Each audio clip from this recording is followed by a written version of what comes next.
Namaste and welcome to BioStudies. Principles of inheritance and variation ಚಾಪ್ಟರನ್ನು start ಮಾಡಿದ್ವಿ. ಕಳೆದ ವಿಡಿಯೋದಲ್ಲಿ ನಾವೇನು ಮಾಡಿದ್ವಿ, ಮೆಂಡಲ್ ಮಾಡಿದಂತಹ ಏನೋ ಒಂದು ಎಕ್ಸ್ಪೆರಿಮೆಂಟಲ್ ಮೆಥಡ್ ಇತ್ತಲ್ಲ, 3 ಸ್ಟೆಪ್ಸ್ಗಳಿದ್ವಲ್ಲ, ಅವನ್ನು ಕರೆಕ್ಟಾಗಿ ಅರ್ಥ ಮಾಡ್ಕೊಂಡ್ವಿ. ಮೆಂಡಲ್ ಏನು ಮಾಡಿದ್ರು ಅಂತಂದರೆ 7 ಕ್ಯಾರೆಕ್ಟರ್ಸ್ಗಳನ್ನು ಪೀ ಪ್ಲ್ಯಾಂಟ್ನಲ್ಲಿ ಸ್ಟಡಿ ಮಾಡಿದರು. ಸೊ ಅದರಲ್ಲಿ ಕೆಲವೊಂದು ಕ್ಯಾರೆಕ್ಟರ್ಸ್ಗಳು ಸೀಡ್ ಬಗ್ಗೆ ಇದ್ದವು, ಕೆಲವೊಂದು ಪಾಡ್ಗಳ ಬಗ್ಗೆ ಇತ್ತು, ಕೆಲವೊಂದು ಕ್ಯಾರೆಕ್ಟರ್ಸು ಫ್ಲವರ್ಸು ಮತ್ತು ಇನ್ನೊಂದು ಸ್ಟೆಮ್ ಬಗ್ಗೆ. ಸೊ ಇಲ್ಲಿ ಬರುವಂತಹ 7 ಕ್ಯಾರೆಕ್ಟರ್ಸ್ಗಳೇನಿದ್ವಲ್ಲ, ಜಸ್ಟ್ ಕ್ವಿಕ್ ಆಗಿ ಹೇಳ್ಬಿಡ್ತೀನಿ, ದಯಮಾಡಿ ಸ್ಕಿಪ್ ಮಾಡಬೇಡಿ. ಸೀಡ್ಸದ್ದು ಕಲರ್ ಹೆಂಗಿರುತ್ತೆ ಮತ್ತು ಶೇಪ್ ಹೆಂಗಿರುತ್ತೆ, ಪಾಡ್ಸದ್ದು ಕಲರು ಮತ್ತು ಶೇಪು, ಫ್ಲವರದ್ದು ಕಲರು ಮತ್ತು ಪೊಸಿಷನ್ನು, ಆ್ಯಂಡ್ ಸ್ಟೆಮ್ಮದ್ದು ಹೈಟು. ಓಕೆ, ಸೊ ಟೋಟಲ್ ಆಗಿ ಇಲ್ಲಿ 7 ಕ್ಯಾರೆಕ್ಟರ್ಸ್ಗಳು ಸಿಕ್ಕವು. ಒಂದೊಂದು ಕ್ಯಾರೆಕ್ಟರಿಗೆ ಎರಡೆರಡು ವೇರಿಯೇಷನ್ಸ್ ಇದ್ದಾವೆ ಅಂತಂದ್ರು ಟೋಟಲ್ ಆಗಿ ನಮಗೆ 14 ವೇರಿಯೇಷನ್ಸ್ ಅಥವಾ 14 ಟ್ರೇಟ್ಸ್ಗಳು ಸಿಕ್ಕಿದ್ವು.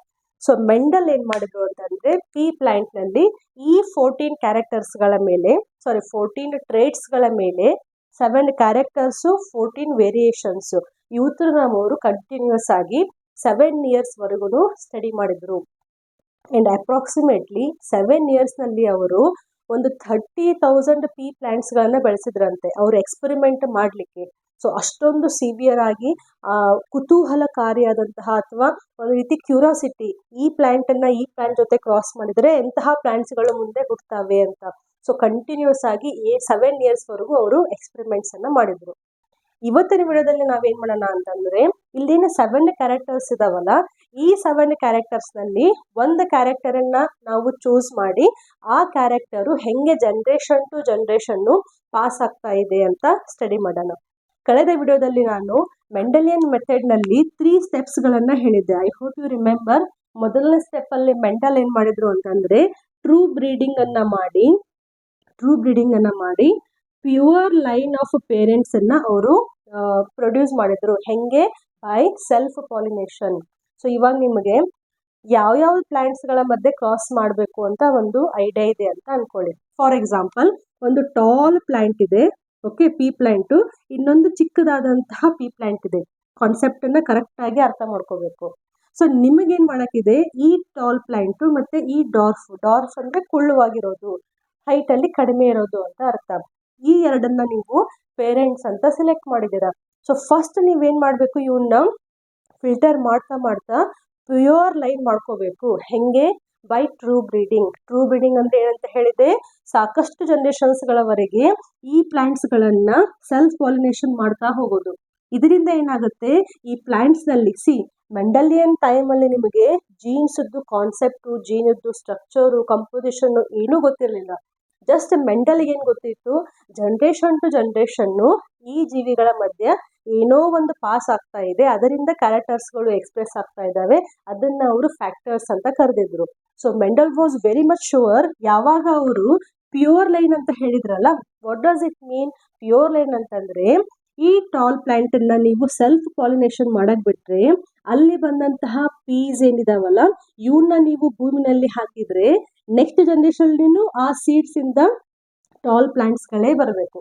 ಸೊ ಒಂದು ರೀತಿ ಫಿಲ್ಟರ್ ಮಾಡ್ತಾ ಹೋದರು. ಅವರಿಗೆ ಏನೋ ಇದೆ ಒಳಗಡೆ ಪಾಸ್ ಆಗ್ತಾ ಇದೆ ಜೀನ್ಸು ಅಂತ ಏನೊಂದು ಐಡಿಯಾ ಇತ್ತಲ್ಲ, ಆ ಜೀನ್ಸ್ಗಳು ಎಷ್ಟರ ಮಟ್ಟಿಗೆ ಸಾಧ್ಯ ಇದೆಯೋ ಅಷ್ಟರ ಮಟ್ಟಿಗೆ ಅವು ಪ್ಯೂರ್ ಆಗಿರಲಿ. What do you mean by pure ಆಗಿರಲಿ ಅಂತಂದರೆ, ಅವು ತಮ್ಮ ನೆಕ್ಸ್ಟ್ ಜನ್ರೇಷನ್ನಲ್ಲಿ ತಮ್ಮ ಪೇರೆಂಟಲ್ ಕ್ಯಾರೆಕ್ಟರ್ ಏನಿದೆಯಲ್ಲ ಅದನ್ನೇ ಎಕ್ಸ್ಪ್ರೆಸ್ ಮಾಡಬೇಕು. ಸೊ ನಿಮಗೆ ಟ್ರೂ ಬ್ರೀಡಿಂಗು ಪ್ಯೂರ್ ಲೈನ್ ಇನ್ನೂ ಅರ್ಥ ಆಗಿಲ್ಲ ಅಂತಂದರೆ ಒಂದು ಪಾಯಿಂಟನ್ನು ನೆನ್ಪಿಟ್ಕೊಳ್ಳಿ. ಪ್ಯೂರ್ ಲೈನ್ ಆಫ್ ಪೇರೆಂಟ್ಸ್ ಅಥವಾ ಟ್ರೂ ಬ್ರೀಡಿಂಗ್ ಅಂತಂದರೆ, ಯಾವಾಗ ಒಂದು ಪ್ಲ್ಯಾಂಟು ತನ್ನ ನೆಕ್ಸ್ಟ್ ಜನ್ರೇಷನ್ನಲ್ಲಿ ತನ್ನದೇ ಆದಂತಹ ಕ್ಯಾರೆಕ್ಟರನ್ನು ಹೋಲುವಂತಹ ಪ್ಲ್ಯಾಂಟ್ಸನ್ನು ಪ್ರೊಡ್ಯೂಸ್ ಮಾಡುತ್ತಲ್ಲ, ಅವಾಗ ಅದನ್ನು ಟ್ರೂ ಬ್ರೀಡಿಂಗ್ ಅಂತ ನಾವು ಕರಿತೀವಿ. Okay, in case by any chance ಇಲ್ಲಿ ಈ ಪ್ಲ್ಯಾಂಟಿನ ಬಂದಂತಹ ಪೀಸನ್ನು ನೀವು ಭೂಮಿನಲ್ಲಿ ಹಾಕಿದಾಗ ಇಲ್ಲೇನಾದರೂ ಡಾರ್ಫ್ ಬಂದ್ಬಿಡ್ತು ಅಂತಂದರೆ ಅವಾಗ ಮೆಂಡಲ್ ಏನು ಮಾಡ್ತಾಯಿದ್ರು, ಈ ಪ್ಲ್ಯಾಂಟ್ಸ್ಗಳನ್ನು ಡಿಸ್ಕಾರ್ಡ್ ಮಾಡಿಬಿಡ್ತಾ ಇದ್ರು. ನೆಕ್ಸ್ಟ್ ಈ ಜನ್ರೇಷನಲ್ಲಿ ಮತ್ತೆ ಸೆಲ್ಫ್ ಪಾಲಿನೇಷನ್ ಮಾಡೋದು, ಮತ್ತೆ ಅಲ್ಲಿ ಪೀಸ್ ಬರ್ತಾವಲ್ಲ ಅವನ್ನ ಭೂಮಿನಲ್ಲಿ ಹಾಕೋದು, ಮತ್ತೆ ಅಲ್ಲಿಂದ ನಿಮಗೇನು ಬರಬೇಕು, ಸೇಮ್ ಟಾಲ್ ಇರುವಂತಹ ಪ್ಲ್ಯಾಂಟ್ಸ್ಗಳೇ ಬರಬೇಕು. ಡಾರ್ಫ್ ಬಂತು ಅಂತಂದರೆ ಆ ಪ್ಲ್ಯಾಂಟ್ಸ್ಗಳನ್ನು ಅವರು ಡಿಸ್ಕಾರ್ಡ್ ಮಾಡ್ತಾ ಇದ್ರು. ಸೊ ಹಾಗೆ ಅವರು ಒಂದ್ಸತಿ ಎಕ್ಸ್ಪೆರಿಮೆಂಟ್ ಮಾಡೋಕ್ಕೆ ಒಂದೇ ಒಂದು ಪ್ಲ್ಯಾಂಟನ್ನು ಅವರು ಅಬ್ಸರ್ವ್ ಮಾಡ್ತಾ ಇರಲಿಲ್ಲ. ಅಲ್ಲಿ ಗ್ರೂಪ್ ಆಫ್ ಪ್ಲಾಂಟ್ಸ್ಗಳನ್ನ ಅವರು ಅಬ್ಸರ್ವ್ ಮಾಡ್ತಾ ಇದ್ರು. ಅದರಲ್ಲಿ ಯಾವುದಾದ್ರೂ ಪೇರೆಂಟಲ್ ಕ್ಯಾರೆಕ್ಟರ್ ಬಿಟ್ಟು ಬೇರೆ ಕ್ಯಾರೆಕ್ಟರ್ ಬಂತು ಅಂದ್ರೆ ಅದನ್ನ ಅವರು ಡಿಸ್ಕಾರ್ಡ್ ಮಾಡ್ತಾ ಇದ್ರು, ಅದನ್ನ ಅವರು ಕನ್ಸಿಡರ್ ಮಾಡ್ತಾ ಇರಲಿಲ್ಲ.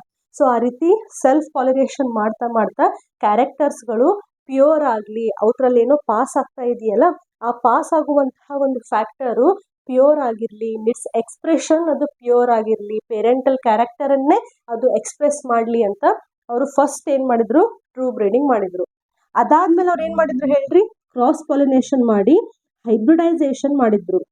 ಓಕೆ, ಇಲ್ಲೇನು ಪೇರೆಂಟ್ ಪ್ಲಾಂಟ್ ಅಂತ ಸಿಲೆಕ್ಟ್ ಮಾಡಿದ್ರಲ್ಲ, ಅವ್ರ ಮಧ್ಯೆ ಹೈಬ್ರಿಡೈಸೇಷನ್ ಮಾಡಿ F1 ಜನರೇಷನ್ ಅನ್ನ ಅವರು ತಗೊಂಡಿದ್ರು, ನೆಕ್ಸ್ಟ್ ಜನರೇಷನ್ ಅನ್ನ ಅವರು ಕನ್ಸಿಡರ್ ಮಾಡಿದ್ರು.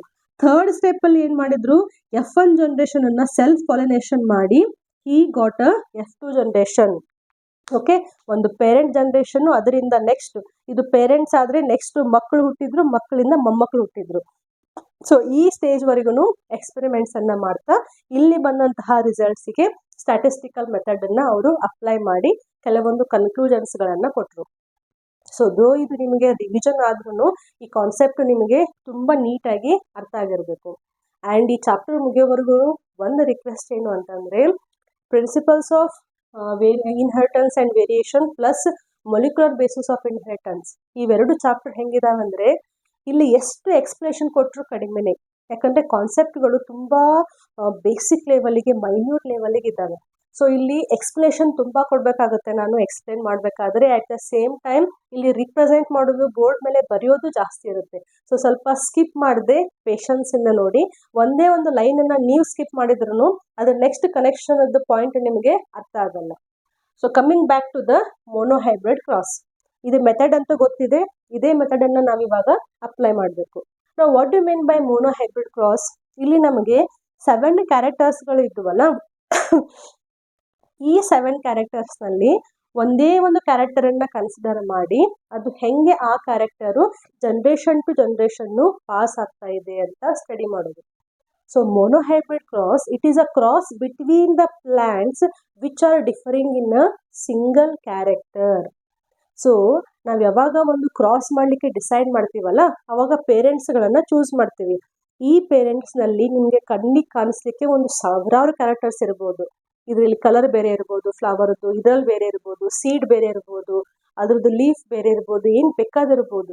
ಬಟ್ ನೀವು ಅಟ್ ಎ ಟೈಮು ಒಂದೇ ಕ್ಯಾರೆಕ್ಟರನ್ನು ಕಾನ್ಸಂಟ್ರೇಟ್ ಮಾಡಿ ಆ ಕ್ಯಾರೆಕ್ಟರ್ಸ್ಗಳು ಹೆಂಗೆ ನೆಕ್ಸ್ಟ್ ಜನರೇಷನ್ಗೆ ಪಾಸ್ ಆಗ್ತಾ ಇದ್ದಾವೆ ಅಂತ ಸ್ಟಡಿ ಮಾಡಬೇಕು. ಇವಾಗ ನಾನು ಮೋನೋಹೈಬ್ರಿಡ್ ಕ್ರಾಸ್ ಅಂತಂದರೆ ಆ ಪ್ಲಾಂಟ್ನಲ್ಲಿ ಅದೊಂದೇ ಕ್ಯಾರೆಕ್ಟರ್ ಇದೆ ಅಂತಲ್ಲ, ಆ ಪ್ಲಾಂಟಲ್ಲಿ ಇವೆಲ್ಲ ಕ್ಯಾರೆಕ್ಟರ್ಸ್ ಇದ್ದಾವೆ. ಬಟ್ ನಾವು ಕಾನ್ಸಂಟ್ರೇಟ್ ಮಾಡ್ತಾ ಇರೋದು ಪರ್ಟಿಕ್ಯುಲರ್ ಒಂದು ಕ್ಯಾರೆಕ್ಟರ್ ಮೇಲೆ. ಗೊತ್ತಾಯ್ತಾ? ಓಕೆ, ನಾವು coming to the cross. So how do you define a monohybrid cross? The cross between the plants ಅಥವಾ the cross between the organisms which are differing in a single character. Okay, it is called as a monohybrid cross. Mendel ಏನು ಮಾಡಿದ್ರು ಅಂತಂದರೆ, ಮೆಂಡಲ್ಲು ಈ 7 ಕ್ಯಾರೆಕ್ಟರ್ಸ್ನಲ್ಲಿ ಒಂದೇ ಒಂದು ಕ್ಯಾರೆಕ್ಟರನ್ನು first choose ಮಾಡಿದ್ರು. We will consider the height of the stem, ತುಂಬ ಈಸಿಯಾಗಿ ಅರ್ಥ ಆಗಲಿಕ್ಕೆ. ಸೊ ಮೆಂಡಲ್ ಏನು ಮಾಡಿದ್ರು ಅಂತಂದರೆ, ಪ್ಯೂರ್ ಬ್ರೀಡಿಂಗ್ ಟಾಲ್ ಪ್ಲಾಂಟ್ಸ್ಗಳನ್ನು, ಸಾರಿ ಈ ಥರ ಬರೋದು ಬೇಡ, ಎಕ್ಸ್ಟ್ರೀಮ್ಲಿ ಸಾರಿ, ಟಾಲ್ ಪ್ಲಾಂಟ್ಸ್ಗಳನ್ನು ಅವ್ರೇನು ಮಾಡಿದ್ರು, ಡಾರ್ಫ್ ಪ್ಲಾಂಟ್ಸ್ಗಳ ಜೊತೆ ಫಸ್ಟು ಕ್ರಾಸ್ ಪಾಲಿನೇಷನ್ ಮಾಡಿದರು. ಅಂದರೆ ಫಸ್ಟ್ ಸ್ಟೆಪ್ ಆಯಿತು, ಸೆಕೆಂಡ್ ಸ್ಟೆಪ್ ಇಲ್ಲೇ ಮುಗಿದೇ ಬಿಡ್ತು. ಗೊತ್ತಾಗ್ತಿದೆಯಾ? ಸೊ ತಮ್ಮ ಗಾರ್ಡನ್ನಲ್ಲಿ ಇರುವಂತಹ ಟಾಲ್ ಪ್ಲಾಂಟ್ಸನ್ನು ತೊಗೊಂಡ್ರು, ಡಾರ್ಫ್ ಪ್ಲಾಂಟ್ಸನ್ನು ತೊಗೊಂಡ್ರು, ಅವನ್ನ ಟ್ರೂ ಬ್ರೀಡಿಂಗ್ ಮಾಡಿ ಪ್ಯೂರ್ ಲೈನನ್ನು ತೊಗೊಂಡ್ರು. ಸೊ ಟಾಲ್ ಪ್ಲಾಂಟ್ಸ್ಗಳನ್ನು ಡಾರ್ಫ್ ಪ್ಲಾಂಟ್ಸ್ಗಳ ಜೊತೆ ಅವರು ಕ್ರಾಸ್ ಮಾಡಿದರು.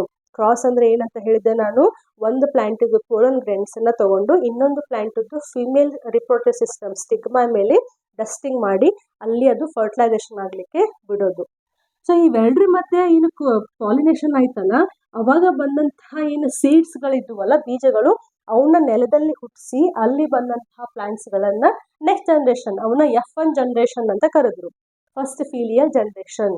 ಆ ಪ್ಲಾಂಟ್ಸ್ಗಳು ಹೆಂಗಿದ್ದುವಂತೆ, ಅವೆಲ್ಲವೂ ಟಾಲ್ ಆಗಿದ್ದುವಂತೆ.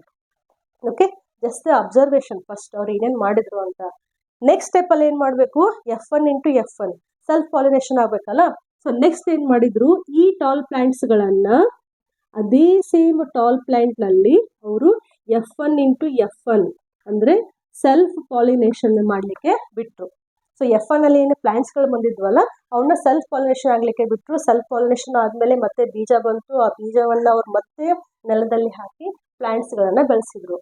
ಅವಾಗ ಏನಾಯಿತು, ನಮಗೆ F2 ಜನರೇಷನ್ ಸಿಕ್ತು. ಓಕೆ, ಆ್ಯಂಡ್ ಮೋರ್ ಇಂಟ್ರೆಸ್ಟಿಂಗ್ಲಿ ಈ F2 ಜನರೇಷನ್ನಲ್ಲಿ ಮೆಂಡಲ್ ಅವ್ರು ಏನು ಅಬ್ಸರ್ವ್ ಮಾಡಿದ್ರು ಅಂತಂದರೆ ಟಾಲ್ ಪ್ಲಾಂಟ್ಸ್ಗಳು ಬಂತು ಆ್ಯಂಡ್ ಡಾರ್ಫ್ ಪ್ಲಾಂಟ್ಸ್ಗಳು ಬಂತು. Very very important observation. So Mendel ಏನು ಮಾಡಿದ್ರು ಅಂತಂದರೆ, ನಾನು ಸ್ಟಾರ್ಟಿಂಗಲ್ಲಿ ತಗೊಂಡಿರೋದು ಟಾಲ್ ಮತ್ತು ಡಾರ್ಫ್ನೇ. ಇವೆರಡರಿಂದ ಬಂದಂತಹ ಏನು ಒಂದು F1 ಜನರೇಷನ್ ಇತ್ತಲ್ಲ, ಆ ಜನರೇಷನಲ್ಲಿ ನಮಗೆ ಬರೀ ಟಾಲ್ ಕ್ಯಾರೆಕ್ಟರ್ ಮಾತ್ರ ಬಂತು. ಅಂದರೆ 2 ಪೇರೆಂಟಲ್ಲಿ 1 ಪೇರೆಂಟಲ್ ಕ್ಯಾರೆಕ್ಟರ್ ಮಾತ್ರ ಎಕ್ಸ್ಪ್ರೆಸ್ ಆಯಿತು. ಓಕೆ, ಅವಾಗ ಡಾರ್ಫ್ ಇರಲೇ ಇಲ್ಲ. ಬಟ್ ಹೆಂಗೆ all of A sudden F2 ಜನರೇಷನಲ್ಲಿ ಮತ್ತೆ ಇನ್ನೊಂದು ಪೇರೆಂಟ್ ಕ್ಯಾರೆಕ್ಟರು ಎಕ್ಸ್ಪ್ರೆಸ್ ಆಯಿತು? That was the question, that was the observation. Okay, ಇದನ್ನ ಎಕ್ಸ್ಪ್ಲೇನ್ ಮಾಡಲಿಕ್ಕೆ ಸಿಸ್ಟಮೆಟಿಕ್ ಆಗಿ ಕ್ರಾಸನ್ನು ಅವರು ಬರಿತಾ ಹೋದರು. ಓಕೆ, ಆ್ಯಂಡ್ ಆ ಟೈಮಲ್ಲಿ ಮೆಂಡಲ್ ಅವರಿಗೆ ಇದ್ದಂತಹ ಏನೋ ಒಂದು ಜೀನ್ ಕಾನ್ಸೆಪ್ಟ್ ಏನಿತ್ತಲ್ಲ, ಅವ್ರು ಅದನ್ನೇನು ಫ್ಯಾಕ್ಟರ್ಸ್ ಅಂತ ಕರೆದ್ರಲ್ಲ, ಅಥವಾ ಒಂದೊಂದು ಕ್ಯಾರೆಕ್ಟರಿಗೆ ಒಂದೊಂದು ಕ್ಯಾರೆಕ್ಟರನ್ನು ಕಂಟ್ರೋಲ್ ಮಾಡಲಿಕ್ಕೆ ಒಂದೊಂದು ಫ್ಯಾಕ್ಟರ್ಸ್ಗಳು ಇರ್ತವೆ ನಮ್ಮ ಬಾಡಿನಲ್ಲಿ ಅಂತ ಏನು ಹೇಳಿದ್ರಲ್ಲ, ಅವ್ರು ಅದನ್ನು ಹೇಳಬೇಕಾದ್ರೆ ಸ್ಪೆಸಿಫಿಕ್ ಆಗಿ ಏನು ಹೇಳಿದರು, ಪ್ರತಿಯೊಂದು ಕ್ಯಾರೆಕ್ಟರಿಗೂ ಒಂದು ಪೇರ್ ಆಫ್ ಫ್ಯಾಕ್ಟರ್ಸ್ಗಳು ಇರ್ತವೆ. ಅಂದರೆ ಇವಾಗ ಹೈಟಿಗೆ ಒಂದೇ ಒಂದು ಫ್ಯಾಕ್ಟರ್ ಇರೋದಿಲ್ಲ, 2 ಫ್ಯಾಕ್ಟರ್ಸ್ ಇರ್ತವೆ. ಯಾಕೆ? ಬಿಕಾಸ್ ನಾವು ಡಿಪ್ಲಾಯ್ಡ್ ಆರ್ಗ್ಯಾನಿಸಮ್ಸ್ ಅಂದರೆ ಒಂದು ಸೆಟ್ ಆಫ್ ಕ್ರೋಮೋಸೋಮ್ ಮದರಿಂದ ಬಂದಿದೆ, ಒಂದು ಸೆಟ್ ಆಫ್ ಕ್ರೋಮೋಸೋಮ್ ಫಾದರಿಂದ ಬಂದಿದೆ. ಸೊ ಫಾದರಿಂದನೂ ಆ ಕ್ಯಾರೆಕ್ಟರದ್ದು ಒಂದು ಫ್ಯಾಕ್ಟರ್ ಬಂದಿದೆ, ಮದರಿಂದನೂ ಒಂದು ಆ ಕ್ಯಾರೆಕ್ಟರದ್ದು ಫ್ಯಾಕ್ಟರ್ ಬಂದಿರುತ್ತೆ. ಸೊ ನಮಗೆ ಡಿಪ್ಲಾಯ್ಡ್ ಕಂಡೀಷನ್ ಸಿಗುತ್ತೆ. ಸೊ ಪ್ರತಿಯೊಂದು ಕ್ಯಾರೆಕ್ಟರ್ಸಿಗೂ ನಾವೇನು ಫ್ಯಾಕ್ಟರ್ಸ್ಗಳಿದಾವೆ ಅಂತ ಹೇಳ್ತಾ ಇದ್ದೀವಲ್ಲ, ಆ ಫ್ಯಾಕ್ಟರ್ಸ್ಗಳು ಪೇರ್ನಲ್ಲಿ ಇರ್ತಾವೆ ಅಂತ ಹೇಳಿದರು. ಓಕೆ, ಯಾವಾಗ ಟ್ರೈ ಟು ಅಂಡರ್ಸ್ಟ್ಯಾಂಡ್ ದಿಸ್, ಯಾವಾಗ ನಾವು ಪ್ಯೂರ್ ಲೈನ್ ಅಂತ ಹೇಳ್ತೀವಲ್ಲ, ಆವಾಗ ಈ ಫ್ಯಾಕ್ಟರ್ಸ್ಗಳು ಸೇಮ್ ಆಗಿ ಇರ್ತವೆ ಅಂತ ಅವರು ಹೇಳಿದರು. ಅಂದರೆ ಐಡೆಂಟಿಕಲ್ ಅಲೀಲ್ಸ್ ಅಂತ ನಾವೇನು ಇವಾಗ ವರ್ಡ್ ಯೂಸ್ ಮಾಡ್ತೀವಲ್ಲ, ಅದನ್ನೇ ಅವರು ಅವಾಗ ಹೇಳಿದ್ರು.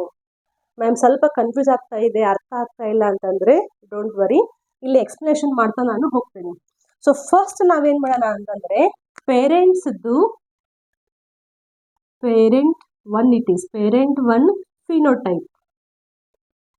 ಓಕೆ, ಎಲ್ಲ ಸೈಡಿಗೆ ಇಟ್ಕೊಂಡು ಕರೆಕ್ಟಾಗಿ ಕೇಳಿಸ್ಕೊಳ್ಳಿ. ಸೊ ಪೇರೆಂಟದ್ದು ಫಿನೋಟೈಪು ಏನೇನು ತೊಗೊಂಡಿದ್ರು ಅವರು? ಫಸ್ಟ್ ಪೇರೆಂಟದ್ದು ಟಾಲ್ ಆ್ಯಂಡ್ ಡಾರ್ಫ್. ಹೌದಾ? ಸೊ ಈ ಟಾಲ್ ಮತ್ತು ಡಾರ್ಫದ್ದು ನೆಕ್ಸ್ಟ್ ನಮಗೆ ಜೀನೋಟೈಪನ್ನು ಬರೀಬೇಕು. ಜೀನೋಟೈಪನ್ನು ಬರಿತಾ ಇದ್ದೀನಿ.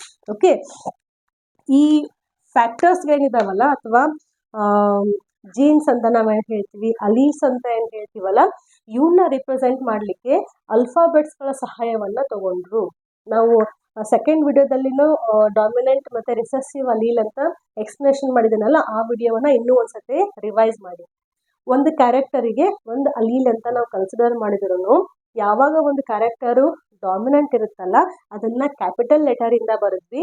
ರಿಸೆಸಿವ್ ಅಂತ ಏನು ಹೇಳ್ತೀವಲ್ಲ ಅದನ್ನು ನಾವು ಸ್ಮಾಲ್ ಲೆಟರ್ನಲ್ಲಿ ಬರೆದ್ವಿ. ಇವಾಗ ಟಾಲ್ ಕ್ಯಾರೆಕ್ಟರ್ ಇದೆಯಲ್ಲ, ಟಾಲ್ ಕ್ಯಾರೆಕ್ಟರನ್ನು ಹೊಂದಿರುವಂತಹ ಏನು ಪ್ಲಾಂಟ್ಸ್ಗಳಿದ್ದಾವೆ ಅವ್ರ ಜೀನೋಟೈಪನ್ನು ಅವರು ಕ್ಯಾಪಿಟಲ್ ಟಿ ಮತ್ತು ಕ್ಯಾಪಿಟಲ್ ಟಿ ಅಂತ ಬರೆದ್ರು. ಯಾಕೆ 2 ಸತಿ ಬರೆದ್ರು ಮ್ಯಾಮ್, 3ನೇ ಸತಿ ಯಾಕೆ ಬರಲಿಲ್ಲ? ಬಿಕಾಸ್ ನಾವೆಲ್ಲರೂ ಪ್ಲಾಂಟ್ಸ್ ಆಗಲಿ ಅಥವಾ ಆ್ಯನಿಮಲ್ಸ್ ಆಗಲಿ ಹ್ಯೂಮನ್ ಬೀಯಿಂಗ್ಸ್ ಆಗಲಿ, we all are diploid organisms. ಅಂದರೆ ನಮ್ಮ ಕಡೆ 2 ಸೆಟ್ ಆಫ್ ಕ್ರೋಮೋಸೋಮ್ಸ್ಗಳಿದ್ದಾವೆ. ಇವಾಗಷ್ಟೇ ಹೇಳಿದ್ನಲ್ಲ, ಒಂದು ಮದರ್ ಕಡೆಯಿಂದ ಮತ್ತು ಒಂದು ಫಾದರ್ ಕಡೆಯಿಂದ ಅಂತ. ಸೊ ಅದಕ್ಕೆ ನಾವಿಲ್ಲಿ ಡಿಪ್ಲಾಯ್ಡ್ ಅಂತ ಬರೆದಿದ್ವಿ. ಸೊ ಈ ಟಾಲ್ನೆಸ್ಸನ್ನು, ಇದು ಒಂದು ಕ್ಯಾರೆಕ್ಟರು, ಇದನ್ನು ಕಂಟ್ರೋಲ್ ಮಾಡುವಂತಹ ಒಂದು ಜೀನ್ ಅಥವಾ ಅಲೀಲ್ ಇದು. ಸೊ ಇದನ್ನು ನಾನು ಡಾಮಿನೆಂಟ್ ಸ್ಟೇಜ್ನಲ್ಲಿ ಬರಿತಾ ಇದ್ದೀನಿ. ಯಾಕೆ? ಬಿಕಾಸ್ ಅಕಾರ್ಡಿಂಗ್ ಟು ಮೆಂಡಲ್, ಯಾವಾಗ ಒಂದು ಪ್ಲಾಂಟ್ ಪ್ಯೂರ್ ಅಂತ ಹೇಳ್ತೀವಲ್ಲ ನಾವು ಟ್ರೂ ಬ್ರೀಡಿಂಗ್ ಮಾಡ್ತಾ, so this indicates the homozygous condition. What do mean by homozygous condition? Similar alleles ಅಂತ ನಾನು ಹೇಳಿದ್ದೆ. I hope you remember. So ಟಾಲನ್ನು ಕ್ಯಾಪಿಟಲ್ ಟಿ ಮತ್ತು ಕ್ಯಾಪಿಟಲ್ ಟಿ ಅಂತ ಇಂಡಿಕೇಟ್ ಮಾಡಿದ್ರು, ಡಾರ್ಫನ್ನ ಸ್ಮಾಲ್ ಟಿ ಮತ್ತು ಸ್ಮಾಲ್ ಟಿ ಅಂತ ಇಂಡಿಕೇಟ್ ಮಾಡಿದ್ರು. ಓಕೆ, ಜಸ್ಟ್ ನೀವು 1 by 1 ಕೇಳ್ತಾ ಹೋಗಿ, ಲಾಸ್ಟಿಗೆ ನಿಮಗೆ ಅರ್ಥ ಆಗುತ್ತೆ. ಇವಾಗ ಯಾಕೆ ಹಿಂಗೆ ಅಂತ ಕನ್ಫ್ಯೂಸ್ ಆಗಿ ಇಲ್ಲಿಗೆ ಸ್ಟಕ್ ಆಗಬೇಡಿ. ಓಕೆ, ಸೊ 2 ಪೇರೆಂಟನ್ನು ಸೆಲೆಕ್ಟ್ ಮಾಡಿದ್ದೀವಿ. ಆ 2 ಪೇರೆಂಟ್ ಇದ್ದರೆ ನಾವು ಟ್ರೂ ಬ್ರೀಡಿಂಗ್ ಅಂತ ಹೇಳೋದಕ್ಕೆ ಪ್ಯೂರ್ ಲೈನ್ ಅಂತ ಹೇಳೋದಕ್ಕೆ ನಾವಿಲ್ಲಿ ಹೋಮೋಸೈಗಸ್ ಕಂಡೀಷನ್ ಅನ್ನ ಬರ್ದಿದ್ದೀವಿ. And it is a compulsory rule. When we say a plant is a pure line, when we say it is a product of true breeding, that means its genotype is always homozygous. Okay, ಇನ್ನೂ ಒಂದು ಆ್ಯಂಗಲಲ್ಲಿ ನಾವೇನಾದರೂ think ಮಾಡಿದರೆ, ಸ್ವಲ್ಪ extra ಕೆಲಸ ಕೊಟ್ಟರೆ, true breeding ಅಂದರೆ ನಾನು ಎಂತ ಹೇಳಿದ್ದೆ, ಟ್ರೂ ಬ್ರೀಡಿಂಗ್ ಅಂತಂದರೆ ಇಲ್ಲಿ ಬರುವಂತಹ ಸೀಡ್ಸಿಂದ ಬಂದಂತಹ ನೆಕ್ಸ್ಟ್ ಜನ್ರೇಷನ್ನು ಸೇಮ್ ಪ್ಲ್ಯಾಂಟನ್ನೇ ಕೊಡಬೇಕು, ಸೇಮ್ ಕ್ಯಾರೆಕ್ಟರನ್ನು ಹೊಂದಿರುವಂತಹ ಪ್ಲ್ಯಾಂಟನ್ನೇ ಕೊಡಬೇಕು. ಸೊ ಸೇಮ್ ಕ್ಯಾರೆಕ್ಟರನ್ನು ಕೊಡಬೇಕು ಅಂತಂದರೆ ಇಲ್ಲಿ ಸೇಮ್ ಜಿನೋಟೈಪೇ ಇರಬೇಕಲ್ವಾ. ಸೊ ಜಸ್ಟ್ ಒಂದು simple understanding it is. Okay, so parents fix ಆದರು, ಪೇರೆಂಟ್ಸ್ ಇದು ಜಿನೋಟೈಪ್ ಫಿಕ್ಸ್ ಆಯಿತು. ನೆಕ್ಸ್ಟು ಈ ಪೇರೆಂಟ್ಸ್ಗಳ ಮಧ್ಯೆ ಅಂದರೆ ಟಾಲ್ ಪೀ ಪ್ಲ್ಯಾಂಟ್ ಮತ್ತು ಡಾರ್ಕ್ ಪೀ ಪ್ಲ್ಯಾಂಟ್ನಲ್ಲಿ ಏನು ಫ್ಲವರ್ಸ್ ಇದಾವಲ್ಲ ಅವನ್ನ ಕ್ರಾಸ್ ಪಾಲಿನೇಷನ್ ಮಾಡಲಿಕ್ಕೆ ಬಿಡಬೇಕು. ಕ್ರಾಸ್ ಪಾಲಿನೇಷನ್ ಆಗಬೇಕು ಅಂತಂದರೆ ನೆಕ್ಸ್ಟ್ ಅಲ್ಲಿ ಫರ್ಟಿಲೈಸೇಷನ್ ಆಗಬೇಕು. ಫರ್ಟಿಲೈಸೇಷನ್ ಆಗಬೇಕು ಅಂತಂದರೆ ಗ್ಯಾಮೆಟ್ಸ್ಗಳು ಅಲ್ಲಿ ಫ್ಯೂಸ್ ಆಗಬೇಕು. ಗ್ಯಾಮೆಟ್ಸ್ಗಳು ಫ್ಯೂಸ್ ಆಗಬೇಕು ಅಂದರೆ ಫಸ್ಟು ಗ್ಯಾಮೆಟ್ಸ್ಗಳು ಫಾರ್ಮ್ ಆಗಬೇಕು. ಎಲ್ಲಿ ಫಾರ್ಮ್ ಆಗ್ತವೆ? ಫ್ಲವರ್ಸ್ನಲ್ಲಿ ಫಾರ್ಮ್ ಆಗ್ತವೆ. ಗ್ಯಾಮೆಟ್ಸ್ಗಳು ಹೆಂಗಿರ್ತವೆ? ಗ್ಯಾಮೆಟ್ಸ್ಗಳು ಯಾವತ್ತೂ ಹೆಪ್ಲಾಯ್ಡ್ ಇರ್ತವೆ. ನೆನಪಿದೆ ನಿಮಗೆ? ಹ್ಯೂಮನ್ ರಿಪ್ರೊಡಕ್ಷನಲ್ಲೂ ಕಲ್ತಿದ್ದೀವಿ ನಾವು, 10th ಕಲಿತಾನೇ ಇದ್ದೀವಿ. ನಾವು ಡಿಪ್ಲಾಯ್ಡ್ ಆರ್ಗ್ಯಾನಿಸಮ್ಸ್ ಇದ್ರೂ ನಮ್ಮಿಂದ ಆಗುವಂತಹ ಸಂತಾನೋತ್ಪತ್ತಿ ಕ್ರಿಯೆಗೆ ಏನು ಗ್ಯಾಮೆಟ್ಸ್ಗಳು ಬೇಕಲ್ಲ ಆ ಗ್ಯಾಮೆಟ್ಸ್ಗಳು ಹೆಪ್ಲಾಯ್ಡ್ ಇರ್ತವೆ, ಅಂದರೆ ಸಿಂಗಲ್ ಸೆಟ್ ಆಫ್ ಕ್ರೋಮೋಸೋಮ್ಸ್ಗಳನ್ನು ಹೊಂದಿರ್ತವೆ. ಸೊ ನೆಕ್ಸ್ಟ್ ಇಲ್ಲಿ ಏನು ಮಾಡಬೇಕು? ಇವೆರಡರ ಮಧ್ಯೆ ಫರ್ಟಿಲೈಸೇಷನ್ ರೀಪ್ರೊಡಕ್ಷನ್ ಆಗಬೇಕು ಅಂತಂದರೆ ಗ್ಯಾಮೆಟ್ಸ್ಗಳು ಫಾರ್ಮ್ ಆಗಬೇಕು. ಓಕೆ, ಗ್ಯಾಮೆಟ್ಸ್ಗಳಂತಂದರೆ half the number of chromosomes. So ಇಲ್ಲಿ ಡಿಪ್ಲಾಯ್ಡ್ ಕಂಡೀಷನ್ ಇದೆಯಲ್ಲ ಇದು ಹೆಪ್ಲಾಯ್ಡ್ ಆಗಬೇಕು, ಇಲ್ಲಿಯೂ ಡಿಪ್ಲಾಯ್ಡ್ ಇರೋದು ಹೆಪ್ಲಾಯ್ಡ್ ಆಗಬೇಕು. ಓಕೆ, ನಾವು see here, see these are a pair of alleles ಇದಾವೆ ಒಂದು ಕ್ಯಾರೆಕ್ಟರಿಗೆ. ಸೊ ಇಲ್ಲಿ ಇದೇ ಒಂದು ಜೀನ್ ಇದೆಯಾ, ಇದೇನು ಒಂದು ಜಿನೋಟೈಪ್ ಇದೆಯಲ್ಲ, ಇಲ್ಲಿಂದ ಬಂದಂತಹ ಏನು ಗ್ಯಾಮೆಟ್ಸ್ಗಳಿದಾವಲ್ಲ, so they will be of this type.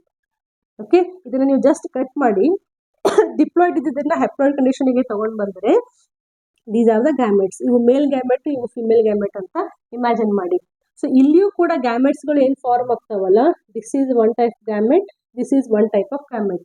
Okay, since they are homozygous in nature, they are forming a similar gametes. ತಲೆನಲ್ಲಿ ಫಿಕ್ಸ್ ಮಾಡ್ಕೊಳ್ಳಿ, ಇದ್ರ ಮೇಲೆ ಕ್ವಶನ್ಸ್ಗಳು ಬರ್ತವೆ. ಸೊ ಹೋಮೋಸೈಗಸ್ ಕಂಡೀಷನಲ್ಲಿ ಇರುವಂತಹ ಜಿನೋಟೈಪ್ಗಳು ಸಾವಿರಾರು ಗ್ಯಾಮೆಟ್ಸ್ಗಳನ್ನು ಫಾರ್ಮ್ ಮಾಡಿದ್ರು ಆ ಸಾವಿರಾರು ಗ್ಯಾಮೆಟ್ಸ್ಗಳು ಸಿಮಿಲರ್ ಆಗಿರ್ತವೆ. ಸಿ, ಈ ಜಿನೋಟೈಪಿಂದ ಎಷ್ಟೊಂದು ಪೋಲನ್ ಗ್ರೇನ್ಸ್ಗಳು ಫಾರ್ಮ್ ಆದ್ರೂ ಆ ಎಲ್ಲ ಪೋಲನ್ ಗ್ರೇನ್ಸ್ನಲ್ಲಿ ಇರುವಂತಹ ಕ್ರೋಮೋಸೋಮ್ ಮೇಲೆ ಟಿ ಜೀನೇ ಇರುತ್ತೆ. ಅದೇ ಸೇಮ್ ನೀವು ಇದನ್ನು ಫೀಮೇಲ್ ಪ್ಲ್ಯಾಂಟ್ ಅಂತ ಕನ್ಸಿಡರ್ ಮಾಡಿದರೆ ಈ ಜಿನೋಟೈಪನ್ನು ಹೊಂದಿರುವಂತಹ ಡಿಪ್ಲಾಯ್ಡ್ ಸೆಲ್ಸ್ಗಳು ಗ್ಯಾಮೆಟ್ಸ್ಗಳನ್ನು ಪ್ರೊಡ್ಯೂಸ್ ಮಾಡಿದ ಮೇಲೆ ಅಲ್ಲಿ ಫಾರ್ಮ್ ಆದಂತಹ ಸಾವಿರಾರು ಎಕ್ಸ್ಗಳಿದ್ರು ಆ ಸಾವಿರಾರು ಎಕ್ಸ್ನಲ್ಲಿ ಒಂದೇ ಒಂದು ಜೀನ್ ಇರುತ್ತೆ, ಯಾವುದು? ಸ್ಮಾಲ್ ಟೀನೇ ಇರುತ್ತೆ. ಸೊ ಇದು ಇಲ್ಲಿ ಬರೋಕ್ಕಾಗೋದಿಲ್ಲ. ಈ ಪ್ಲಾಂಟ್ನಲ್ಲಿ ಇಲ್ಲಿ ಗ್ಯಾಮೆಟ್ಸ್ ಫಾರ್ಮ್ ಆಗ್ತಾ ಇದ್ದಾವೆ, ಈ ಪ್ಲಾಂಟ್ಸ್ನಲ್ಲಿ ಇದ್ರದ್ದು ಗ್ಯಾಮೆಟ್ಸ್ಗಳು ಫಾರ್ಮ್ ಆಗ್ತಾ ಇದ್ದಾವೆ. ಓಕೆ, ಈ ಕಾನ್ಸೆಪ್ಟ್ ಮೇಡಮ್ ಇನ್ನೂ ಸ್ವಲ್ಪ ಡಿಟೇಲ್ ಆಗಿ ಹೇಳಬೇಕು ಅಂತಂದರೆ, ಸಿ, ಕ್ರೋಮೋಸೋಮ್ ಸ್ಟ್ರಕ್ಚರ್ ನಮಗೆ ಗೊತ್ತಿದೆ. ಓಕೆ, ಇವು ಕ್ರೋಮೋಸೋಮ್ಸ್ಗಳು ಹಿಂಗಿರ್ತವೆ ಅಂತ ಇಮ್ಯಾಜಿನ್ ಮಾಡ್ತೀವಲ್ಲ, ಡಿಪ್ಲಾಯ್ಡ್ ನಂಬರ್ ಆಫ್ ಕ್ರೋಮೋಸೋಮ್ಸ್ಗಳು ಇರ್ತವೆ ಅಂತ. ಸೊ ಗ್ಯಾಮೆಟ್ಸ್ಗಳು ಫಾರ್ಮ್ ಆಗಬೇಕಾದ್ರೆ ಕ್ರೋಮೋಸೋಮ್ಸ್ಗಳು ಮೂವ್ ಆಗ್ತವೆ. ಕ್ರೋಮೋಸೋಮ್ಸ್ಗಳು ಸಪ್ರೇಟ್ ಆದಾಗ ಒಂದೊಂದು ಕ್ರೋಮೋಸೋಮು ಒಂದೊಂದು ಗ್ಯಾಮೆಟಿಗೆ ಹೋಗುತ್ತೆ. ಸೊ ಈ ಕ್ರೋಮೋಸೋಮ್ಸ್ಗಳು ಇದನ್ನು ನೆಕ್ಸ್ಟ್ ಲಾ ಆಫ್ ಇಂಡಿಪೆಂಡೆಂಟ್ ಅಸಾರ್ಟ್ಮೆಂಟಲ್ಲೂ ಕರಿತೀವಿ ನಾವು. ನಾವೇನು ಫಸ್ಟ್ ವಿಡಿಯೋ ಇದೆಯಲ್ಲ ಈ ಚಾಪ್ಟರ್ದು, ಅಲ್ಲಿ ನಾವು ಏನು ಕಲ್ತಿದ್ವಿ? ಜೀನ್ಸ್ಗಳು ಎಲ್ಲಿರ್ತವೆ ಅಂತ ಓದಿದ್ವಿ, ಜೀನ್ಸ್ಗಳು ಕ್ರೋಮೋಸೋಮ್ಸ್ಗಳ ಮೇಲೇ ಇರ್ತವೆ ಅಂತ ಓದಿದ್ವಿ. ಸೊ ಕ್ರೋಮೋಸೋಮ್ಸ್ ಮೂವ್ ಆಗ್ತಾ ಇದ್ದಾವೆ ಅಂದರೆ ಅದ್ರ ಮೇಲೆ ಇರುವಂತಹ ಜೀನ್ಸ್ಗಳು ಮೂವ್ ಆಗ್ತಾ ಇದ್ದಾವ. ಸೊ ಯಾಕೆ ಟಿ ಬಂತು ಇಲ್ಲಿ? ಬಿಕಾಸ್ ಈ ಟಿ ಕ್ಯಾರೆಕ್ಟರು ಯಾವುದೋ ಒಂದು ಲೋಕಸ್ ಪಾಯಿಂಟಿಗೆ ಈ ಥರ ಜೀನ್ಸ್ಗಳು ಇದ್ದವು, ಹೈಟನ್ನು ಕಂಟ್ರೋಲ್ ಮಾಡುವಂತಹ ಜೀನ್ಸ್ಗಳು ಕ್ರೋಮೋಸೋಮ್ಸ್ಗಳ ಮೇಲೆ ಇದ್ದವು. ಸೊ ಇಲ್ಲಿಂದ ಒಂದು ಗ್ಯಾಮೆಟ್ ಫಾರ್ಮ್ ಆಯಿತು, ಇಲ್ಲಿಂದ ಒಂದು ಗ್ಯಾಮೆಟ್ ಫಾರ್ಮ್ ಆಯಿತು ಅಂದರೆ ಈ ಜೀನನ್ನು ಹೊಂದಿರುವಂತಹ ಕ್ರೋಮೋಸೋಮು ಈ ಗ್ಯಾಮೆಟಿಗೆ ಬಂತು, ಈ ಜೀನನ್ನು ಹೊಂದಿರುವಂತಹ ಕ್ರೋಮೋಸೋಮು ಈ ಗ್ಯಾಮೆಟಿಗೆ ಬಂತು. ಇನ್ ಕೇಸ್ ಇಲ್ಲಿ ಸ್ಮಾಲ್ ಟಿ ಇತ್ತು ಅಂತಂದರೆ ಈ ರೀತಿಯಾದಂತಹ ಗ್ಯಾಮೆಟ್ಸ್ಗಳು ಪ್ರೊಡ್ಯೂಸ್ ಆಗ್ತವೆ. ಓಕೆ, ಇದನ್ನ ಸ್ವಲ್ಪ ಡಿಟೇಲ್ ಆಗಿ ಹೇಳ್ತಾ ಇದ್ದೀನಿ ಸೊ ದ್ಯಾಟ್ ನೆಕ್ಸ್ಟ್ ಬರುವಂತಹ ಕ್ರಾಸ್ಗಳು ಈಸಿಯಾಗಿ ನಿಮಗೆ ಅರ್ಥ ಆಗಲಿ ಅಂತ. ಸೊ ಪೇರೆಂಟ್ಸ್ ಆಯಿತು, ಪೇರೆಂಟ್ಸದ್ದು ಜಿನೋಟೈಪ್ ಆಯಿತು, ಜಿನೋಟೈಪಿಂದ ಫಾರ್ಮ್ ಆದಂತಹ ಗ್ಯಾಮೆಟ್ಸ್ಗಳು. ಸೊ 2 ಸತಿ ಸೇಮ್ ಫ್ಯಾಕ್ಟರನ್ನು ಬರೆಯೋ ಬದಲಿಗೆ ಬುಕ್ಕಲ್ಲಿ ಯೂಶ್ವಲಿ ಏನು ಮಾಡ್ತಾರೆ ಅಂದರೆ ಒಂದೇ ಸತಿ ಬರೀತಾರೆ. So this is a gamete here and this is a gamete here. Okay, ಒಂದೇ ಅಂತ ಇಮ್ಯಾಜಿನ್ ಮಾಡಬೇಡಿ, ಸೇಮ್ ಆಗಿರೋದ್ರಿಂದ ಒಂದೊಂದೇ ಮಾತ್ರ ತೋರಿಸ್ತಾ ಇರೋದು. ನೆಕ್ಸ್ಟ್ ಏನು ಮಾಡಬೇಕು ನಾವು, ಇವತ್ತರ ಮಧ್ಯೆ ಏನಾಗಬೇಕು, ಪಾಲಿನೇಷನ್ ಆಗಬೇಕು. ಪಾಲಿನೇಷನ್ ಆದಾಗ ನಮಗೆ F1 ಜನರೇಷನ್ ಸಿಗಬೇಕು. ಓಕೆ, F1 ಜನರೇಷನ್ ಸಿಗಬೇಕು ಅಂದರೆ ಮೇಲ್ ಗ್ಯಾಮೆಟು ಮತ್ತು ಫೀಮೇಲ್ ಗ್ಯಾಮೆಟು ಫ್ಯೂಸ್ ಆಗಬೇಕು. ಸೊ ಡೈರೆಕ್ಷನ್ ಹಿಂಗೆ ಹಾಕಲೇಬೇಕು ನೀವು. ಸೊ ಇವೆರಡು ಫ್ಯೂಸ್ ಆದಮೇಲೆ ಏನು ಫಾರ್ಮ್ ಆಯ್ತು ಇಲ್ಲಿ, ಕ್ಯಾಪಿಟಲ್ ಟಿ ಮತ್ತು ಸ್ಮಾಲ್ ಟಿ ಫಾರ್ಮ್ ಆಯಿತು. ಓಕೆ, ನಾವು ಈ F1 ಜನರೇಷನ್ನು ಹೆಂಗಿತ್ತಂತೆ, F1 ಜನರೇಷನ್ನು ಟಾಲ್ ಆಗಿತ್ತು. So you have to write here all tall plants and they are very very important, heterozygous. Okay, can you make this heterozygous? What do you mean by this? Different alleles so ಇದು homozygous ಇತ್ತು. Okay, ನಾವು here it is a heterozygous plant. Next ಏನು ಮಾಡಬೇಕು ನಾವು, ನಾವು F2 ಜನರೇಷನ್ನಿಗೆ F1 ಅನ್ನ self pollination ಮಾಡಬೇಕು. So parent 1 ಆಗಿತ್ತಲ್ಲ, ನಾವು we have a parent 2. Okay, what is this parent 2? F1 self pollination. F1 is selfed. Okay, so F1 into F1 ತಗೊಂಡ್ರೆ ನಾವು F1 ಏನಿದೆ, capital T small T, capital T small T. This is the genotype. Okay, genotype ಯಾವುದಿದು, parents ಇದ್ದು genotype. So same ಸ್ಟೆಪ್ಪನ್ನು ಮತ್ತೆ apply ಮಾಡಿ. So ಇಲ್ಲೂ tall plants ಇದ್ದಾವೆ, ಈ ಎರಡು ಪ್ಲಾಂಟ್ಗಳ ಮಧ್ಯೆ ನೀವು ಸೆಲ್ಫ್ ಪಾಲಿನೇಷನ್ ಮಾಡ್ತಾ ಇದ್ದೀರಾ. ಫಸ್ಟ್ ಏನು ಮಾಡಬೇಕು, ನಾವು ಗ್ಯಾಮೆಟ್ಸ್ಗಳನ್ನು ಫಾರ್ಮ್ ಮಾಡಬೇಕು. ಯಾಕೆ, ಬಿಕಾಸ್ ನಾವು ಪಾಲಿನೇಷನ್ ಮಾಡಲಿಕ್ಕೆ ರೀಪ್ರೊಡಕ್ಟಿವ್ ಸಿಸ್ಟಮ್ ಫ್ಲವರ್ಸ್ಗಳನ್ನ ಕನ್ಸಿಡರ್ ಮಾಡ್ತೀವಲ್ಲ. ಪಾಲಿನೇಷನ್ ಆಗಬೇಕು ಅಂದರೆ ಅಲ್ಲಿ ಫರ್ಟಿಲೈಸೇಷನ್ ಆಗಬೇಕು ಅಂದರೆ ಗ್ಯಾಮೆಟ್ಸ್ ಫ್ಯೂಸ್ ಆಗಬೇಕು. ಆ ಗ್ಯಾಮೆಟ್ಸ್ಗಳನ್ನು ಫಸ್ಟ್ ನಾವಿಲ್ಲಿ ಪ್ರೊಡ್ಯೂಸ್ ಮಾಡ್ತಾ ಇದ್ದೀವಿ. ಸೊ ಹೆಂಗೆ ಗ್ಯಾಮೆಟ್ಸ್ಗಳು ಪ್ರೊಡ್ಯೂಸ್ ಆಗ್ತವೆ, see here gametes. Okay, see here ಇಲ್ಲಿ ಹೋಮೋಸೈಗಸ್ ಕಂಡೀಷನ್ ಇತ್ತಾ. ಸೊ ಎಲ್ಲ ಗ್ಯಾಮೆಟ್ಸ್ಗಳಲ್ಲಿ ಒಂದೇ ಒಂದು ಟೈಪ್ ಆಫ್ ಜೀನ್ಸ್ಗಳು ಹೋಗಿದ್ವು, ಅಲೀಲ್ಸ್ಗಳು ಹೋಗಿದ್ವು. ಬಟ್ ಇಲ್ಲಿ ನಮಗೆ ಹೆಟರೋಸೈಗಸ್ ಕಂಡೀಷನ್ ಇದೆ. ಇಲ್ಲಿಯೂ ಹೆಟರೋಸೈಗಸ್ಸು. ಈ ಪ್ಲಾಂಟ್ಸ್ಗಳು ಎಂತಹ ಗ್ಯಾಮೆಟ್ಸ್ಗಳನ್ನು ಪ್ರೊಡ್ಯೂಸ್ ಮಾಡ್ತವೆ ಅಂದರೆ, ಪ್ರತಿಯೊಂದು ಗ್ಯಾಮೆಟ್ನಲ್ಲಿನೂ ಇಲ್ಲಿರುವಂತಹ ಅಲೀಲ್ಗಳು ಸಪ್ರೇಟ್ ಆಗಿ ಒಂದೊಂದಾಗಿಯೇ ಮೂವ್ ಆಗ್ತವೆ. ಅಂದರೆ ಈ ಹಿಟರೋಸೈಗಸ್ ಕಂಡೀಷನ್ ಅಲ್ಲಿ ಕೆಲವೊಂದು ಗ್ಯಾಮೆಟ್ಸ್ಗಳು ಕ್ಯಾಪಿಟಲ್ ಟಿ ಅನ್ನ ಹೊಂದಿರ್ತವೆ, ಕೆಲವೊಂದು ಗ್ಯಾಮೆಟ್ಸ್ಗಳು ಸ್ಮಾಲ್ ಟಿ ಅನ್ನ ಹೊಂದಿರ್ತವೆ. ಹೌದು ತಾನೆ? ಇವಾಗ ಇನ್ ಕೇಸು ಇಲ್ಲಿ ಕ್ಯಾಪಿಟಲ್ ಟಿ ಇತ್ತು, ಇಲ್ಲಿ ಸ್ಮಾಲ್ ಟಿ ಇತ್ತು ಅಂತಂದ್ರೆ, ಈ ಕಡೆ ಫಾರ್ಮ್ ಆದಂತಹ ಗ್ಯಾಮೆಟ್ನಲ್ಲಿ ಕ್ಯಾಪಿಟಲ್ ಟಿ ಜೀನ್ ಇರುತ್ತೆ, ಅಲೀಲ್ ಇರುತ್ತೆ, ಈ ಕಡೆದಲ್ಲಿ ಸ್ಮಾಲ್ ಟಿ ಇರುತ್ತೆ. ಸೊ ಎರಡು ರೀತಿಯಾದಂತಹ ಗ್ಯಾಮೆಟ್ಸ್ಗಳು ಪ್ರೊಡ್ಯೂಸ್ ಆದವಾ. ಸೊ ಅಗೇನ್ ಸೇಮ್ ಹಿಯರ್, ಇಲ್ಲಿಯೂ ಕೂಡ ಕ್ಯಾಪಿಟಲ್ ಟಿ ಅನ್ನುವಂತಹ ಗ್ಯಾಮೆಟ್ಸ್ ಫಾರ್ಮ್ ಆಗ್ಬೋದು, ಸ್ಮಾಲ್ ಟಿ ಅನ್ನುವಂತಹ ಗ್ಯಾಮೆಟ್ಸ್ ಫಾರ್ಮ್ ಆಗ್ಬೋದು, ಪಾಸಿಬಿಲಿಟಿ. ಓಕೆ, ಇಲ್ಲಿ ನಮಗೆ ಜಸ್ಟ್ ಎರಡು ಗ್ಯಾಮೆಟ್ಸ್ಗಳಿತ್ತು, ಅದನ್ನ ಈಸಿಯಾಗಿ ಫ್ಯೂಸ್ ಮಾಡಿಬಿಟ್ವಿ. ಬಟ್ ಇಲ್ಲಿ ನಮಗೆ ಈ ಕಡೆ ಎರಡು different type of male gametes ಇದಾವೆ, ಈ ಕಡೆ ಎರಡು different types of female gamete ಇದಾವೆ ಅಂತ ಇಮ್ಯಾಜಿನ್ ಮಾಡಿ. So it is a male flower, it is a female flower ಅಥವಾ female part of the flower ಅಂತ ನಾವು ತಗೊಂಡ್ರೆ, 2 ಟೈಪ್ಸ್ ಆಫ್ ಪೋಲನ್ ಗ್ರೇನ್ಸ್ ಇದಾವೆ, 2 ಟೈಪ್ಸ್ ಆಫ್ ಎಕ್ಸ್ ಇದಾವೆ. ನಾವು 7th 8th 9th ಮ್ಯಾಥ್ಸ್ನಲ್ಲಿ permutation and combination ಅನ್ನ ಮಾಡ್ತೀವಲ್ಲ, ಎಷ್ಟೊಂದು ಪಾಸಿಬಲ್ ರೀತಿಯಲ್ಲಿ ಕಾಂಬಿನೇಷನ್ ಮಾಡ್ಬೋದು, ಅದನ್ನು ನಾವಲ್ಲಿ ಸ್ಟಡಿ ಮಾಡ್ತೀವಿ. ಇಲ್ಲಿಯೂ ಕೂಡ ಈ 2 ಸೆಟ್ ಆಫ್ ಗ್ಯಾಮೆಟ್ಸ್ ಅನ್ನ ಇಟ್ಕೊಂಡು ಯಾವ್ಯಾವ ಪಾಸಿಬಲ್ ರೀತಿಯಲ್ಲಿ ಅವು ಕಂಬೈನ್ ಆಗ್ತವೆ ಅಂತ ಸ್ಟಡಿ ಮಾಡಬೇಕು. ನಾವು ಜಸ್ಟ್ ಕಾನ್ಸಂಟ್ರೇಟ್ ಹಿಯರ್. ಇದನ್ನ ಹೆಂಗೆ ತುಂಬಾ ಜನ ಸ್ಟೂಡೆಂಟ್ಸ್ ತಪ್ಪು ಮಾಡೋದೇ ಇಲ್ಲಿ, ಲೈನ್ಸ್ಗಳನ್ನ ತಪ್ಪು ಮಾಡಿಬಿಡ್ತಾರೆ. ನಾವು see here, consider for example, consider these are the male gametes, ಇವೆರಡು. Okay, and consider these are the, ಇವೆರಡೂ ನೀವು ಫೀಮೇಲ್ ಗ್ಯಾಮೆಟ್ಸ್ ಅಂತ ಕನ್ಸಿಡರ್ ಮಾಡಿ. ಓಕೆ, ಜಸ್ಟ್ ನಿಮ್ಗೆ ಗೊತ್ತಾಗ್ಲಿ ಅಂತ ಹೇಳ್ತಿರೋದು, ಫಸ್ಟ್ ಟೈಮ್ ಎಕ್ಸ್ಪ್ಲನೇಷನ್ ಮಾಡಬೇಕಾದ್ರೆ. ಇವಾಗ ಗ್ಯಾಮೆಟ್ಸ್ಗಳು ಯಾವತ್ತು ಮೇಲ್ ಗ್ಯಾಮೆಟ್ ಹೋಗಿ ಫೀಮೇಲ್ ಗ್ಯಾಮೆಟ್ ಜೊತೆನೆ ಫ್ಯೂಸ್ ಆಗೋದಾ, ಫರ್ಟಿಲೈಸೇಷನ್ ಆಗಬೇಕಾದ್ರೆ ಇಲ್ಲಿ 2 ಗ್ಯಾಮೆಟ್ ಇದಾವೆ ಅಂತ ಅವೇ ಫ್ಯೂಸ್ ಆಗಲ್ಲ. ಮೇಲ್ ಗ್ಯಾಮೆಟ್ ಜೊತೆನೆ ಫ್ಯೂಸ್ ಆಗಲ್ಲ, ಫರ್ಟಿಲೈಸೇಷನ್ ಅಪೋಸಿಟ್ ಹೋದಂಗೆ. ಸೊ ಫರ್ಟಿಲೈಸೇಷನ್ ಆಗಬೇಕಂದ್ರೆ ಮೇಲ್ ಗ್ಯಾಮೆಟ್ ಮತ್ತು ಫೀಮೇಲ್ ಗ್ಯಾಮೆಟ್ ಫ್ಯೂಸ್ ಆಗಬೇಕು. ಸೊ ನೀವೇನು ಮಾಡಿ ಅಂತಂದರೆ, ಪ್ರತಿ ಸಲ ಈ ರೀತಿ ಗ್ಯಾಮೆಟ್ಸ್ ಬಂದಾಗ ಮೇಲಿಂದ ಒಂದು ಗ್ಯಾಮೆಟನ್ನು, ಮೇಲ್ ಪಾರ್ಟಿಂದ ಒಂದು ಗ್ಯಾಮೆಟನ್ನು ಫ್ಯೂಸ್ ಮಾಡಿ ಫಿಮೇಲ್ನಲ್ಲಿ ಇರುವಂತಹ ಪ್ರತಿಯೊಂದು ಗ್ಯಾಮೆಟ್ ಜೊತೆನೂ ಅದನ್ನು ಕಂಬೈನ್ ಮಾಡ್ತಾ ಹೋಗಿ, ಫ್ಯೂಸ್ ಮಾಡ್ತಾ ಹೋಗಿ. What does it indicate? ಎಷ್ಟು ಪಾಸಿಬಲ್ ರೀತಿನಲ್ಲಿ ಈ ಒಂದು ಗ್ಯಾಮೆಟು ಇಲ್ಲಿರುವಂತಹ ಫೀಮೇಲ್ ಗ್ಯಾಮೆಟ್ ಜೊತೆ ಫರ್ಟಿಲೈಸೇಷನ್ ಆಗ್ಬೋದು. Imagination it is, and you have to imagine. So how you have to imagine? ನಾವು will consider this gamete. So ಈ male gamete what is a possibility? ಈ ಫೀಮೇಲ್ ಗ್ಯಾಮೆಟ್ ಜೊತೆನೂ fuse ಆಗ್ಬೋದು, ಅಥವಾ ಇದು next female gamete ಜೊತೆನೂ fuse ಆಗ್ಬೋದು. ಇನ್ನೂ ಒಂದು ಲೈನ್ ಎಳಿಬೇಕಂದ್ರೆ ಇಲ್ಲಿ ಬೇರೆ ಯಾವುದೋ ಫೀಮೇಲ್ ಗ್ಯಾಮೆಟ್ ಇಲ್ಲ. ಸೊ ಇಲ್ಲಿ ಜಸ್ಟ್ ನಮಗೆ ಎರಡು ಸಿಗ್ತವೆ, ಹಾಗೆ ಬರಿತಾ ಹೋಗ್ಬೇಡಿ. ಓಕೆ, ಆ್ಯಂಡ್ ನಿಮ್ಮ ಲೈನ್ಸ್ ಯಾವತ್ತು ಈ ಕಡೆಯಿಂದ ಈ ಕಡೆ ಹೋಗ್ತಿರ್ಬೇಕು. ಇಲ್ಲಿಂದ ಇಲ್ಲಿ ತಗೊಂಡು ಬಂದರೆ ಫುಲ್ ಎಲ್ಲನೂ ನೀವು ಏನಂತಾರೆ ಪೂರ್ತಿಯಾಗಿ ರೋಡ್ ಕನ್ಫ್ಯೂಸ್ ಮಾಡ್ಕೊಂಡಂಗೆ. ಸೊ ಇಲ್ಲಿಂದ ಒಂದೊಂದೇ ಗ್ಯಾಮೆಟನ್ನ ತಗೊಂಡು ಈ ಕಡೆ ಇರುವಂತಹ ಎಲ್ಲ ಗ್ಯಾಮೆಟ್ ಜೊತೆ ಅದನ್ನ ಫ್ಯೂಸ್ ಮಾಡ್ತಾ ಹೋಗಿ. ಸೊ ಫಸ್ಟ್ ಲೈನ್ ಏನಿತ್ತು, ಇದು ಮತ್ತೆ ಇದು ಅಂದರೆ ಕ್ಯಾಪಿಟಲ್ ಟಿ ಮತ್ತೆ capital T. Okay, next line ಯಾವುದಿದೆ? ಇಲ್ಲಿಂದ ಕ್ಯಾಪಿಟಲ್ ಟಿ ಮತ್ತೆ ಇಲ್ಲಿಂದ ಸ್ಮಾಲ್ ಟಿ. ಗೊತ್ತಾಗ್ತಿದೆಯಾ ನಿಮಗೆ? ಸೊ ಇಷ್ಟು ಈಸಿಯಾಗಿ ಬರಿತಾ ಹೋಗಿ. ಸೊ ಇದರ ಪಾರ್ಟು ಮುಗೀತು. ನೆಕ್ಸ್ಟ್ ಈ ಗ್ಯಾಮೆಟನ್ನ ತಗೊಳ್ಳಿ. ಸೊ ಈ ಗ್ಯಾಮೆಟಿಗೆ ಎಷ್ಟು ಪಾಸಿಬಿಲಿಟಿ ಇದಾವೆ? ಅಗೇನ್ ಇದು ಇದ್ರ ಜೊತೆನೂ ಜಾಯಿನ್ ಆಗ್ಬೋದು, ಅಥವಾ ಇದು ಇದ್ರ ಜೊತೆನೂ ಜಾಯಿನ್ ಆಗ್ಬೋದು. ಅದನ್ನೇ ಬರೆಯೋಣ. ಸೊ ಫಸ್ಟು ಇದನ್ನ ತಗೊಂಡು ಇಲ್ಲಿರುವಂತಹ ಫಸ್ಟ್ ಜೊತೆ ಅಂದರೆ ಕ್ಯಾಪಿಟಲ್ ಟಿ ಮತ್ತು ಸ್ಮಾಲ್ ಟಿ. ಸೊ ಇಲ್ಲಿ ಕ್ಯಾಪಿಟಲ್ ಟಿ ಫಸ್ಟ್ ಬರಿತಾ ಇದ್ದೀನಿ, ಯಾಕಂದರೆ ಇದು ಒಂದು ಈಸಿಯಾಗಿ ಅರ್ಥ ಆಗಲಿಕ್ಕೆ ಡಾಮಿನೆಂಟ್ ಅಲ್ಲಿನ ಫಸ್ಟ್ ಬರಿತೀವಿ ಇವತ್ತು. ನೆಕ್ಸ್ಟ್ ಲಾಸ್ಟ್ ಒನ್ ಏನಿದೆ, ಇಲ್ಲಿಂದ ಇಲ್ಲಿಗೆ small T small T. So ಇಲ್ಲಿ ಮತ್ತು ಇಲ್ಲಿ ನಿಮಗೆ ಸ್ಟ್ರೇಟ್ ಲೈನ್ಸ್ಗಳೇ ಬರಬೇಕು. ಅಷ್ಟು ಪರ್ಫೆಕ್ಟಾಗಿ ನೀವು ಅದನ್ನು ಸ್ಟಡಿ ಮಾಡಬೇಕು.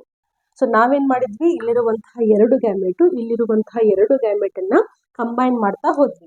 ಇವಾಗ ನಿಮಗೊಂದು ಕ್ವಶನ್ ಬರ್ಬೋದು ತಲೆನಲ್ಲಿ, ಯಾಕೆ ಇಷ್ಟೆಲ್ಲ ಆ್ಯರೋಸ್ಗಳನ್ನು ನಾವು ಹಾಕಿದ್ವಿ ಅಂತ. ಈ ಪಾಯಿಂಟನ್ನು ಇಲ್ಲಿಗೆ ಅರ್ಥ ಮಾಡ್ಕೊಳ್ಳಿ. ಏನಂತಂದರೆ ಪ್ಲಾಂಟ್ಸ್ ಆಗಲಿ, ಅನಿಮಲ್ಸ್ ಆಗಲಿ, ಹ್ಯೂಮನ್ ಬೀಯಿಂಗ್ಸ್ ಆಗಲಿ, ಫರ್ಟಿಲೈಸೇಷನ್ ಅನ್ನುವಂತಹದ್ದು ಒಂದು ರ್ಯಾಂಡಮ್ ಆಗಿ ನಡೆಯುವಂತಹ ಪ್ರೊಸೆಸ್ಸು. ನೀವು ಇಮ್ಯಾಜಿನ್ ಮಾಡೋಕ್ಕೆ ಸಾಧ್ಯವಿಲ್ಲ ಈ ಸ್ಪರ್ಮಲ್ಲಿ ಯಾವ ಕ್ರೋಮೋಸೋಮ್ ಇದೆ, ಈ ಎಗ್ಗಲ್ಲಿ ಯಾವ ಕ್ರೋಮೋಸೋಮ್ ಇದೆ ಅಂತ. ಮಿಯೋಸಿಸ್ ಆಗಬೇಕಾದ್ರೆ ಗ್ಯಾಮೆಟ್ ಫಾರ್ಮ್ ಆಗಬೇಕಾದ್ರೆ ಬೇರೆ ಬೇರೆ ಕ್ರೋಮೋಸೋಮ್ಸ್ಗಳನ್ನು ಹೊಂದಿರುವಂತಹ ಗ್ಯಾಮೆಟ್ಸ್ಗಳು ಫಾರ್ಮ್ ಆಗ್ತವೆ. ಇದೇ ಗ್ಯಾಮೆಟು ಇದೇ ಎಗ್ಗನ್ನು ಫರ್ಟಿಲೈಸ್ ಮಾಡುತ್ತೆ ಅಂತ ಏನೂ ಇಲ್ಲ. ಗೊತ್ತಾಗ್ತಿದೆ ತಾನೆ? ಸೊ ಇವಾಗ ಇಲ್ಲಿ ಎರಡು ರೀತಿಯಾದಂತಹ ಸ್ಪರ್ಮ್ಸ್ಗಳಿದಾವೆ ಅಂತ ನೀವು ಇಮ್ಯಾಜಿನ್ ಮಾಡಿದರೆ, ಈ ಎರಡು ರೀತಿಯಾದಂತಹ ಸ್ಪರ್ಮ್ಸ್ಗಳು ಬೇಕಾದ ಹೋಗಿ ಫ್ಯೂಸ್ ಮಾಡ್ಬೋದು ಎಗ್ಗನ್ನು. ಇಲ್ಲ ಇದೇ ಟೀಯನ್ನು ಹೊಂದಿದಂತಹದ್ದೇ ಮಾಡುತ್ತೆ, ಸ್ಮಾಲ್ ಟೀಯನ್ನು ಹೊಂದಿದಂತಹದ್ದೇ ಮಾಡುತ್ತೆ ಅಂತ ರೂಲ್ಸ್ ಇಲ್ಲ. So fertilisation is a random process. ಅಂದರೆ ಎಷ್ಟು ಪಾಸಿಬಲ್ ರೀತಿಯಲ್ಲಿ ಕಾಂಬಿನೇಷನ್ ಸಿಗ್ಬೋದು ಆ ಎಲ್ಲ ಕಾಂಬಿನೇಷನ್ಸ್ಗಳನ್ನು ನಾವು ಕನ್ಸಿಡರ್ ಮಾಡಲೇಬೇಕು ಎಕ್ಸ್ಪೆರಿಮೆಂಟಿಗೆ. ಅದಕ್ಕೆ ಇಷ್ಟೆಲ್ಲ ರೋಡ್ಗಳನ್ನು ಇಲ್ಲಿ ನಾವು ಡ್ರಾ ಮಾಡಬೇಕು. ಓಕೆ, ಸೊ ನಮ್ಮ ಪ್ರಕಾರ F1 ಇಂಟು F1 ಏನು ಸೆಲ್ಫ್ ಪಾಲಿನೇಷನ್ ಮಾಡ್ತೀವಲ್ಲ, ಅಲ್ಲಿ 2 ಡಿಫ್ರೆಂಟ್ ಟೈಪ್ಸ್ ಆಫ್ ಗ್ಯಾಮೆಟ್ಸ್ಗಳು ಫಾರ್ಮ್ ಆಗೋದ್ರಿಂದ ಪ್ರತಿಯೊಂದು ಗ್ಯಾಮೆಟದ್ದು ಪಾಸಿಬಿಲಿಟಿಯನ್ನು ನಾವು ಸ್ಟಡಿ ಮಾಡಲೇಬೇಕು. ಈ ಪಾಯಿಂಟಿಗೆ ನಾನು ಇದನ್ನು ತೆಗೆದುಬಿಡ್ತೇನೆ, ನಿಮ್ಗೆ ಅರ್ಥ ಆಗಲಿ ಅಂತ ಡ್ರಾ ಮಾಡಿದ್ದು. ಎಕ್ಸಾಮಲ್ಲಿ ಇದನ್ನು ಹಾಕಬೇಡಿ ದಯಮಾಡಿ. ಓಕೆ, ಇದು ಅಂಡರ್ಸ್ಟುಡ್. ಯಾಕಂದರೆ ಇಲ್ಲಿ ಎರಡು ಜೀವಿಗಳಿದ್ದಾವೆ ಅಂತಂದರೆ ಫರ್ಟಿಲೈಸೇಷನ್ ಆಗ್ತಾ ಇದೆ ಅಂದರೆ ಒಂದು ಮೇಲ್ ಥರ ಬಿಹೇವ್ ಮಾಡ್ತಾ ಇದೆ, ಇನ್ನೊಂದು ಫಿಮೇಲ್ ಥರ ಬಿಹೇವ್ ಮಾಡ್ತಾ ಇದೆ ಅಂತ. ಸೊ ಇಲ್ಲಿ ನಮಗೆ ಬರಿತಾ ಹೋಗಿ ಏನು ಬರಿಬೇಕು? ಕ್ಯಾಪಿಟಲ್ ಟಿ ಇದ್ದಾಗ ಈ ಪ್ಲಾಂಟು ಅಂದರೆ ಈ ಬೀಜವನ್ನು ಇಲ್ಲಿ ಫರ್ಟಿಲೈಸೇಷನ್ ಆಗಿ ಏನು ಯುಗ್ಮಜ ಫಾರ್ಮ್ ಆಗುತ್ತಲ್ಲ, ಈ ಯುಗ್ಮಜದಿಂದ ಬಂದಂತಹ ಬೀಜವನ್ನು ನಾವು ನೆಲದಲ್ಲಿ ಹಾಕಿದ ಮೇಲೆ ಆ ಪ್ಲಾಂಟು ಹೆಂಗೆ ಹುಟ್ಕೋಬೇಕು? ಟಾಲ್ ಆಗಿ ಹುಟ್ಕೋಬೇಕು. ಯಾಕೆ? Homozygous condition. ಕ್ಯಾಪಿಟಲ್ ಟಿ ಇದ್ರೆ ಟಾಲ್ ಆಗಿತ್ತು. Okay, next see here capital T small T. So ಇಲ್ಲಿ ಬಂದಂತಹ ಬೀಜದಿಂದ ಹುಟ್ಟಿರುವಂತಹ ಪ್ಲಾಂಟ್ಸ್ಗಳು ಕೂಡ ಟಾಲ್ ಆಗೇ ಬೆಳೆದು. Small T again homozygous condition. ಈ ಬೀಜದಿಂದ ಬಂದಂತಹ ಪ್ಲಾಂಟ್ಸ್ಗಳು ಮುಂದೆ ಡಾರ್ಫ್ ಆಗಿ ಹುಟ್ಟಿದುವಂತೆ. ಓಕೆ, ನಾವು ಇಲ್ಲಿಗೆ ಮುಗಿಲಿಲ್ಲ. This is the F2 generation. Okay, next ಏನು ಬರಿಬೇಕು ನೀವು? Phenotypic ratio. ನಾನಿದು ಎಕ್ಸ್ಪ್ಲೇಷನ್ ಮಾಡ್ತಾನೆ ಹೆಂಗೆ ಬರಿಬೇಕು ಅಂತಾನು ಹೇಳ್ತಾ ಹೋಗ್ತೀನಿ, ಡೋಂಟ್ ವರಿ. ನೆಕ್ಸ್ಟ್ ಜೀನೋಟಿಪಿಕ್ ರೇಷೋನ ಕಂಪಲ್ಸರಿಯಾಗಿ ಎಕ್ಸಾಮಲ್ಲಿ ನೀವು ಬರೀಲೇಬೇಕು. ಫಿನೋಟಿಪಿಕ್ ರೇಷೋ ಅಂದರೆ ಏನು? ಕಣ್ಣಿಗೆ ಕಾಣುವಂತಹ ರೇಷೋ. ಸೊ ಮೆಂಡಲ್ ಏನು ಮಾಡಿದ್ರು, F2 ಜನರೇಷನಲ್ಲಿ ಇಷ್ಟೊಂದು ಡಿಫ್ರೆಂಟ್ ಟೈಪ್ಸ್ ಆಫ್ ಪ್ಲಾಂಟ್ಸ್ಗಳು ಬೆಳೆದವಲ್ಲ, ಆ ಎಲ್ಲ ಪ್ಲಾಂಟ್ಸ್ಗಳದ್ದು ಒಂದು ಕ್ಯಾಲ್ಕುಲೇಷನ್ ಮಾಡಿ ಟೋಟಲ್ ಆಗಿ ಎಷ್ಟು ಟಾಲ್ ಆಗಿ ಬೆಳೆದ್ವು, ಎಷ್ಟು ಡಾರ್ಫ್ ಆಗಿ ಬೆಳೆದ್ವು ಅಂತ ಅವರು ಕನ್ಸಿಡರ್ ಮಾಡಿದ್ರು. ಅಂದ್ರೆ ನಾನು ಹೇಳಿದ್ನಲ್ಲ, ಅವ್ರು ಒಂದೇ ಒಂದು ಪ್ಲಾಂಟ್ ಅನ್ನ ನೋಡ್ಲಿಲ್ಲ. F1 ಜನರೇಷನ್ ಅಲ್ಲಿ ಎಷ್ಟೊಂದು ಪ್ಲಾಂಟ್ಸ್ಗಳು ಬಂದು, F2 ಜನರೇಷನ್ ಅಲ್ಲಿ ಎಷ್ಟೊಂದು ಪ್ಲಾಂಟ್ಸ್ಗಳು ಬಂದವಲ್ಲ, ಅವ್ನು ಅಷ್ಟು ಕನ್ಸಿಡರ್ ಮಾಡಿ ಒಂದು ಲಾಸ್ಟಿಗೆ ಒಂದು ಜಿಸ್ಟ್ ಅಂತ ಏನ್ ಹೇಳ್ತೀವಲ್ಲ, ಲಾಸ್ಟಿಗೆ ಒಂದು ಕನ್ಕ್ಲೂಷನ್ಗೆ ಬಂದ್ರು. ಇವಾಗ ಅವ್ರಿಗೆ F2 ಜನರೇಷನ್ ಅಲ್ಲಿ ಒಂದು 500 ಪ್ಲಾಂಟ್ ಸಿಕ್ಕಿದ್ವು ಅಂತ ತಿಳ್ಕೊಳ್ಳಿ.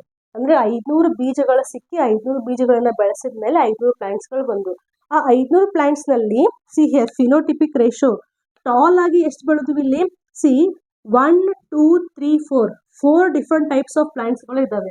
ಆ 4 ಡಿಫ್ರೆಂಟ್ ಟೈಪ್ಸ್ ಆಫ್ ಪ್ಲಾಂಟ್ಸ್ ನಲ್ಲಿ 3 ಟೈಪ್ಸ್ ಆಫ್ ಪ್ಲಾಂಟ್ಸ್ ಟಾಲ್ ಆಗೇ ಇದ್ದಾವೆ.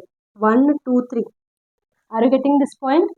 F2 ಜನರೇಷನ್ ನಲ್ಲಿ ಟೋಟಲ್ ಪಾಸಿಬಿಲಿಟಿ ಎಷ್ಟು, 4 ಡಿಫ್ರೆಂಟ್ ಟೈಪ್ಸ್ ಅಂತ ಇಲ್ಲಿ ನಮಗೆ ಸಿಗ್ತಾ ಇದೆ. ಓಕೆ, ಬಟ್ ಅದರಲ್ಲಿ ನಾವು ಅದ್ರದ್ದು ಫಿಸಿಕಲ್ ಕ್ಯಾರೆಕ್ಟರ್ಸ್, ಕಣ್ಣಿಗೆ ಕಾಣುವಂತಹ ಕ್ಯಾರೆಕ್ಟರ್ಸ್ ಅನ್ನ ನೋಡಿದ್ರೆ ಇಲ್ಲಿ 1 type of tall, 2 type of tall and 3 types of tall. So total ಆಗಿ ನಮಗೆ 3 ಟಾಲ್ ಸಿಕ್ತು ಅಂಡ್ ಓನ್ಲಿ 1% ಡಾರ್ಫ್ ಸಿಕ್ತು. ಸೊ 500 F2 ಜನರೇಷನ್ ಪ್ಲಾಂಟ್ಸ್ಗಳು ಏನು ಬೆಳೆದಿದ್ವಲ್ಲ, ಅದರಲ್ಲಿ 3% ಏನಿದ್ವು ಟಾಲ್ ಆಗಿ ಬೆಳೆದಿದ್ವು. ಜಸ್ಟ್ 1% ಅಷ್ಟೇ ಅವು ಡಾರ್ಫ್ ಆಗಿ ಬೆಳೆದಿದ್ವು. ಇದು ಫಿನೋಟಿಪಿಕ್ ರೇಷೋ. ಇದರದ್ದು F2 ಜನರೇಷನ್ ಎಕ್ಸಾಮ್ ಅಲ್ಲಿ ಇದಕ್ಕೆ ಮಾರ್ಕ್ಸ್ ಇರುತ್ತೆ. ಅದೇ ನೀವು F2ದು ಜಿನೋಟಿಪಿಕ್ ರೇಷೋವನ್ನ ಬಂದ್ರೆ, ಅಂದ್ರೆ ಈ ರೇಷೋವನ್ನ ಬಂದ್ರೆ 4ರಲ್ಲಿ 1 ಪಾರ್ಟು ಕ್ಯಾಪಿಟಲ್ ಟಿ ಇದೆ. Okay, 2 parts capital T small T ಇದೆ and 1 part again small T ಇದೆ. ಓಕೆ, ಸೊ 1:2:1 ಆಯಿತು. ಸೊ ಹೆಂಗೆ ರೇಷೋವನ್ನ ಬರಿಬೇಕು, F2 ಜನರೇಷನ್ ಅಲ್ಲಿ ಫಸ್ಟ್ ನಾವು ಬರ್ಕೊಂಡ್ಬಿಡ್ಬೇಕು ಈ ಗ್ಯಾಮೆಟ್ಸ್ಗಳು ಫ್ಯೂಸ್ ಆದಾಗ ಏನೇನು ಬರ್ತಾ ಇದೆ, ಆಮೇಲೆ ಅವು ಎಂತಹ ಪ್ಲಾಂಟ್ಸ್ಗಳನ್ನ ಪ್ರೊಡ್ಯೂಸ್ ಮಾಡ್ತಾ ಇದ್ದಾವೆ, ಇದನ್ನ ಬರ್ಕೊಂಡ್ರಿ ಅಂದ್ರೆ ರೇಷೋವನ್ನ ಈಸಿಯಾಗಿ ಬೆಳಿಬಹುದು. So genotypic ratio genetic level ನಲ್ಲಿ ಏನೇನಿದ್ದಾವೆ ಅಲೀಲ್ಸ್ಗಳು ಅವನ್ನ ನೋಡ್ತಾ ಹೋಗಿ. ಹೋಮೋಸೈಗಸ್ ಕ್ಯಾಪಿಟಲ್ ಟಿ 1% ಇದೆ, ಹಿಟರೋಸೈಗಸ್ ಕ್ಯಾಪಿಟಲ್ ಟಿ ಸ್ಮಾಲ್ ಟಿ 2% ಇದೆ ಇಲ್ಲಿ. ಅಂಡ್ ಲಾಸ್ಟಿಗೆ ನಿಮ್ಗೆ ಇದು ಈಸಿಯಾಗಿ ಅರ್ಥ ಆಗಲಿ ಅಂತ ಕಾಮನ್ ಲ್ಯಾಂಗ್ವೇಜ್ ಅಲ್ಲಿ ನಾನು ಹೇಳ್ತಾ ಇರೋದು 1% 2% ಅಂತ. ಓಕೆ, ಅಂಡ್ ಲಾಸ್ಟಿಗೆ ಹೋಮೋಸೈಗಸ್ ರಿಸೆಸಿವ್ ಜೀನ್ ಅನ್ನು ಹೊಂದಿರುವಂತದ್ದು 1% ಇದೆ. So this is a phenotypic ratio and this is a genotypic ratio. Now will combine this observation with this, ಅಂದ್ರೆ ಎಕ್ಸ್ಪ್ಲನೇಷನ್ ಕಂಪ್ಲೀಟ್ ಆಗುತ್ತೆ. ಸೊ ಮೆಂಡಲ್ ಏನ್ ಮಾಡಿದ್ರು ಅಂತಂದ್ರೆ, ಒಂದ್ ಕಡೆ ಫಸ್ಟ್ ಎಕ್ಸ್ಪೆರಿಮೆಂಟ್ ಅನ್ನ ಮಾಡಿದ್ರು. ಎಕ್ಸ್ಪೆರಿಮೆಂಟ್ ಮಾಡಿದ್ಮೇಲೆ ಈ ರೀತಿಯಾದಂತಹ ಅವರಿಗೆ ರಿಸಲ್ಟ್ಗಳು ಸಿಕ್ಕಿದ್ವು. ಈ ರಿಸಲ್ಟ್ಸ್ಗಳನ್ನ ಎಕ್ಸ್ಪ್ಲೇನ್ ಮಾಡಲಿಕ್ಕೆ ಅವರು ಜಿನೋಟಿಪಿಕ್ ಆಗಿ ಅದನ್ನ ಎಕ್ಸ್ಪ್ಲನೇಷನ್ ಕೊಡ್ತಾ ಹೋದ್ರು.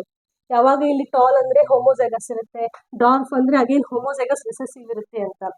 ಈ ಪೂರ್ತಿಯಾಗಿ ಈ ಎಕ್ಸ್ಪ್ಲನೇಷನ್ ಮುಗಿದ್ಮೇಲೆ ಮೆಂಡಲ್ ಏನ್ ಮಾಡಿದ್ರು ಅಂತಂದ್ರೆ, he introduced the laws of inheritance ಅಥವಾ principles of inheritance. So monohybrid cross ಅನ್ನ ಒಂದು ಆಧಾರವಾಗಿ ಇಟ್ಕೊಂಡು ಮೆಂಡಲ್ ಏನ್ ಮಾಡಿದ್ರು ಅಂತಂದ್ರೆ ಲಾಸ್ ಆಫ್ ಇನ್ಹೆರಿಟೆನ್ಸ್ ಅನ್ನ ಪ್ರಪೋಸ್ ಮಾಡಿದ್ರು. ಕೆಲವೊಂದು ಲಾಸ್ ಸಿದ್ಧಾಂತಗಳನ್ನ ಅವರು ಕೊಡ್ತಾ ಹೋದ್ರು. ಅದರಲ್ಲಿ ಫಸ್ಟ್ ಬರುವಂತಹದ್ದು ಏನು ಅಂತಂದ್ರೆ ಲಾ of dominance. Very very important, law of dominance.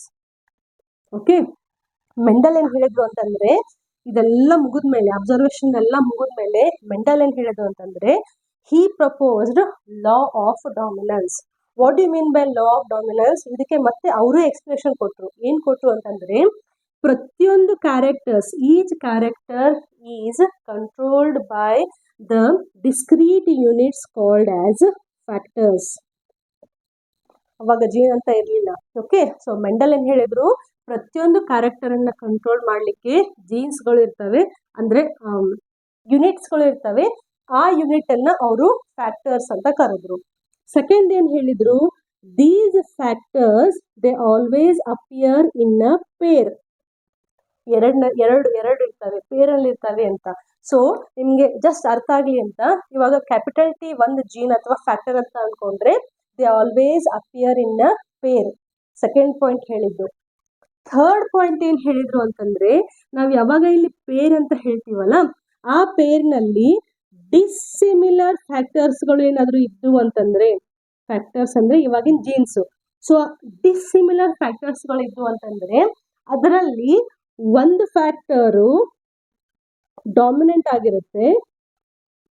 Okay, another factor ಏನಿದೆಯಲ್ಲ ಅದು ರಿಸೆಸಿವ್ ಆಗಿರುತ್ತೆ ಅಂತ ಹೇಳಿದ್ರು. ನಾನು ಫಾಸ್ಟ್ ಆಗಿ ಬರಿತಾ ಇದ್ದೀನಿ, ಹ್ಯಾಂಡ್ ರೈಟಿಂಗ್ ಅರ್ಥ ಆಗಿಲ್ಲ ಅಂತ ತಲೆ ಕೆಡಿಸ್ಕೋಬೇಡಿ, ನೋಟ್ಸ್ ಅಲ್ಲಿ ಎಲ್ಲವೂ ಇದೆ, ಅದನ್ನ ನಾನು ಕೊಡ್ತೀನಿ ಆಮೇಲೆ. ಓಕೆ, ಸೊ ಇದನ್ನ ಎಕ್ಸಾಮ್ ಅಲ್ಲಿ ಕೇಳ್ಬೋದು. So law of dominance, what does this law of dominance says? According to Mendel, each character is controlled by a unit called as factor. These factors appear in a pair. Why? Because we are the diploid organism.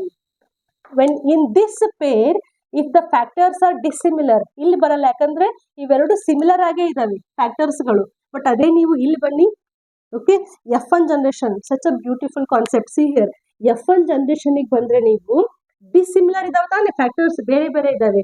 So dissimilar ಇದ್ದಾಗ ಒಂದು factor always dominant ಆಗಿರುತ್ತೆ and ಇನ್ನೊಂದು factor always recessive ಆಗಿರುತ್ತೆ.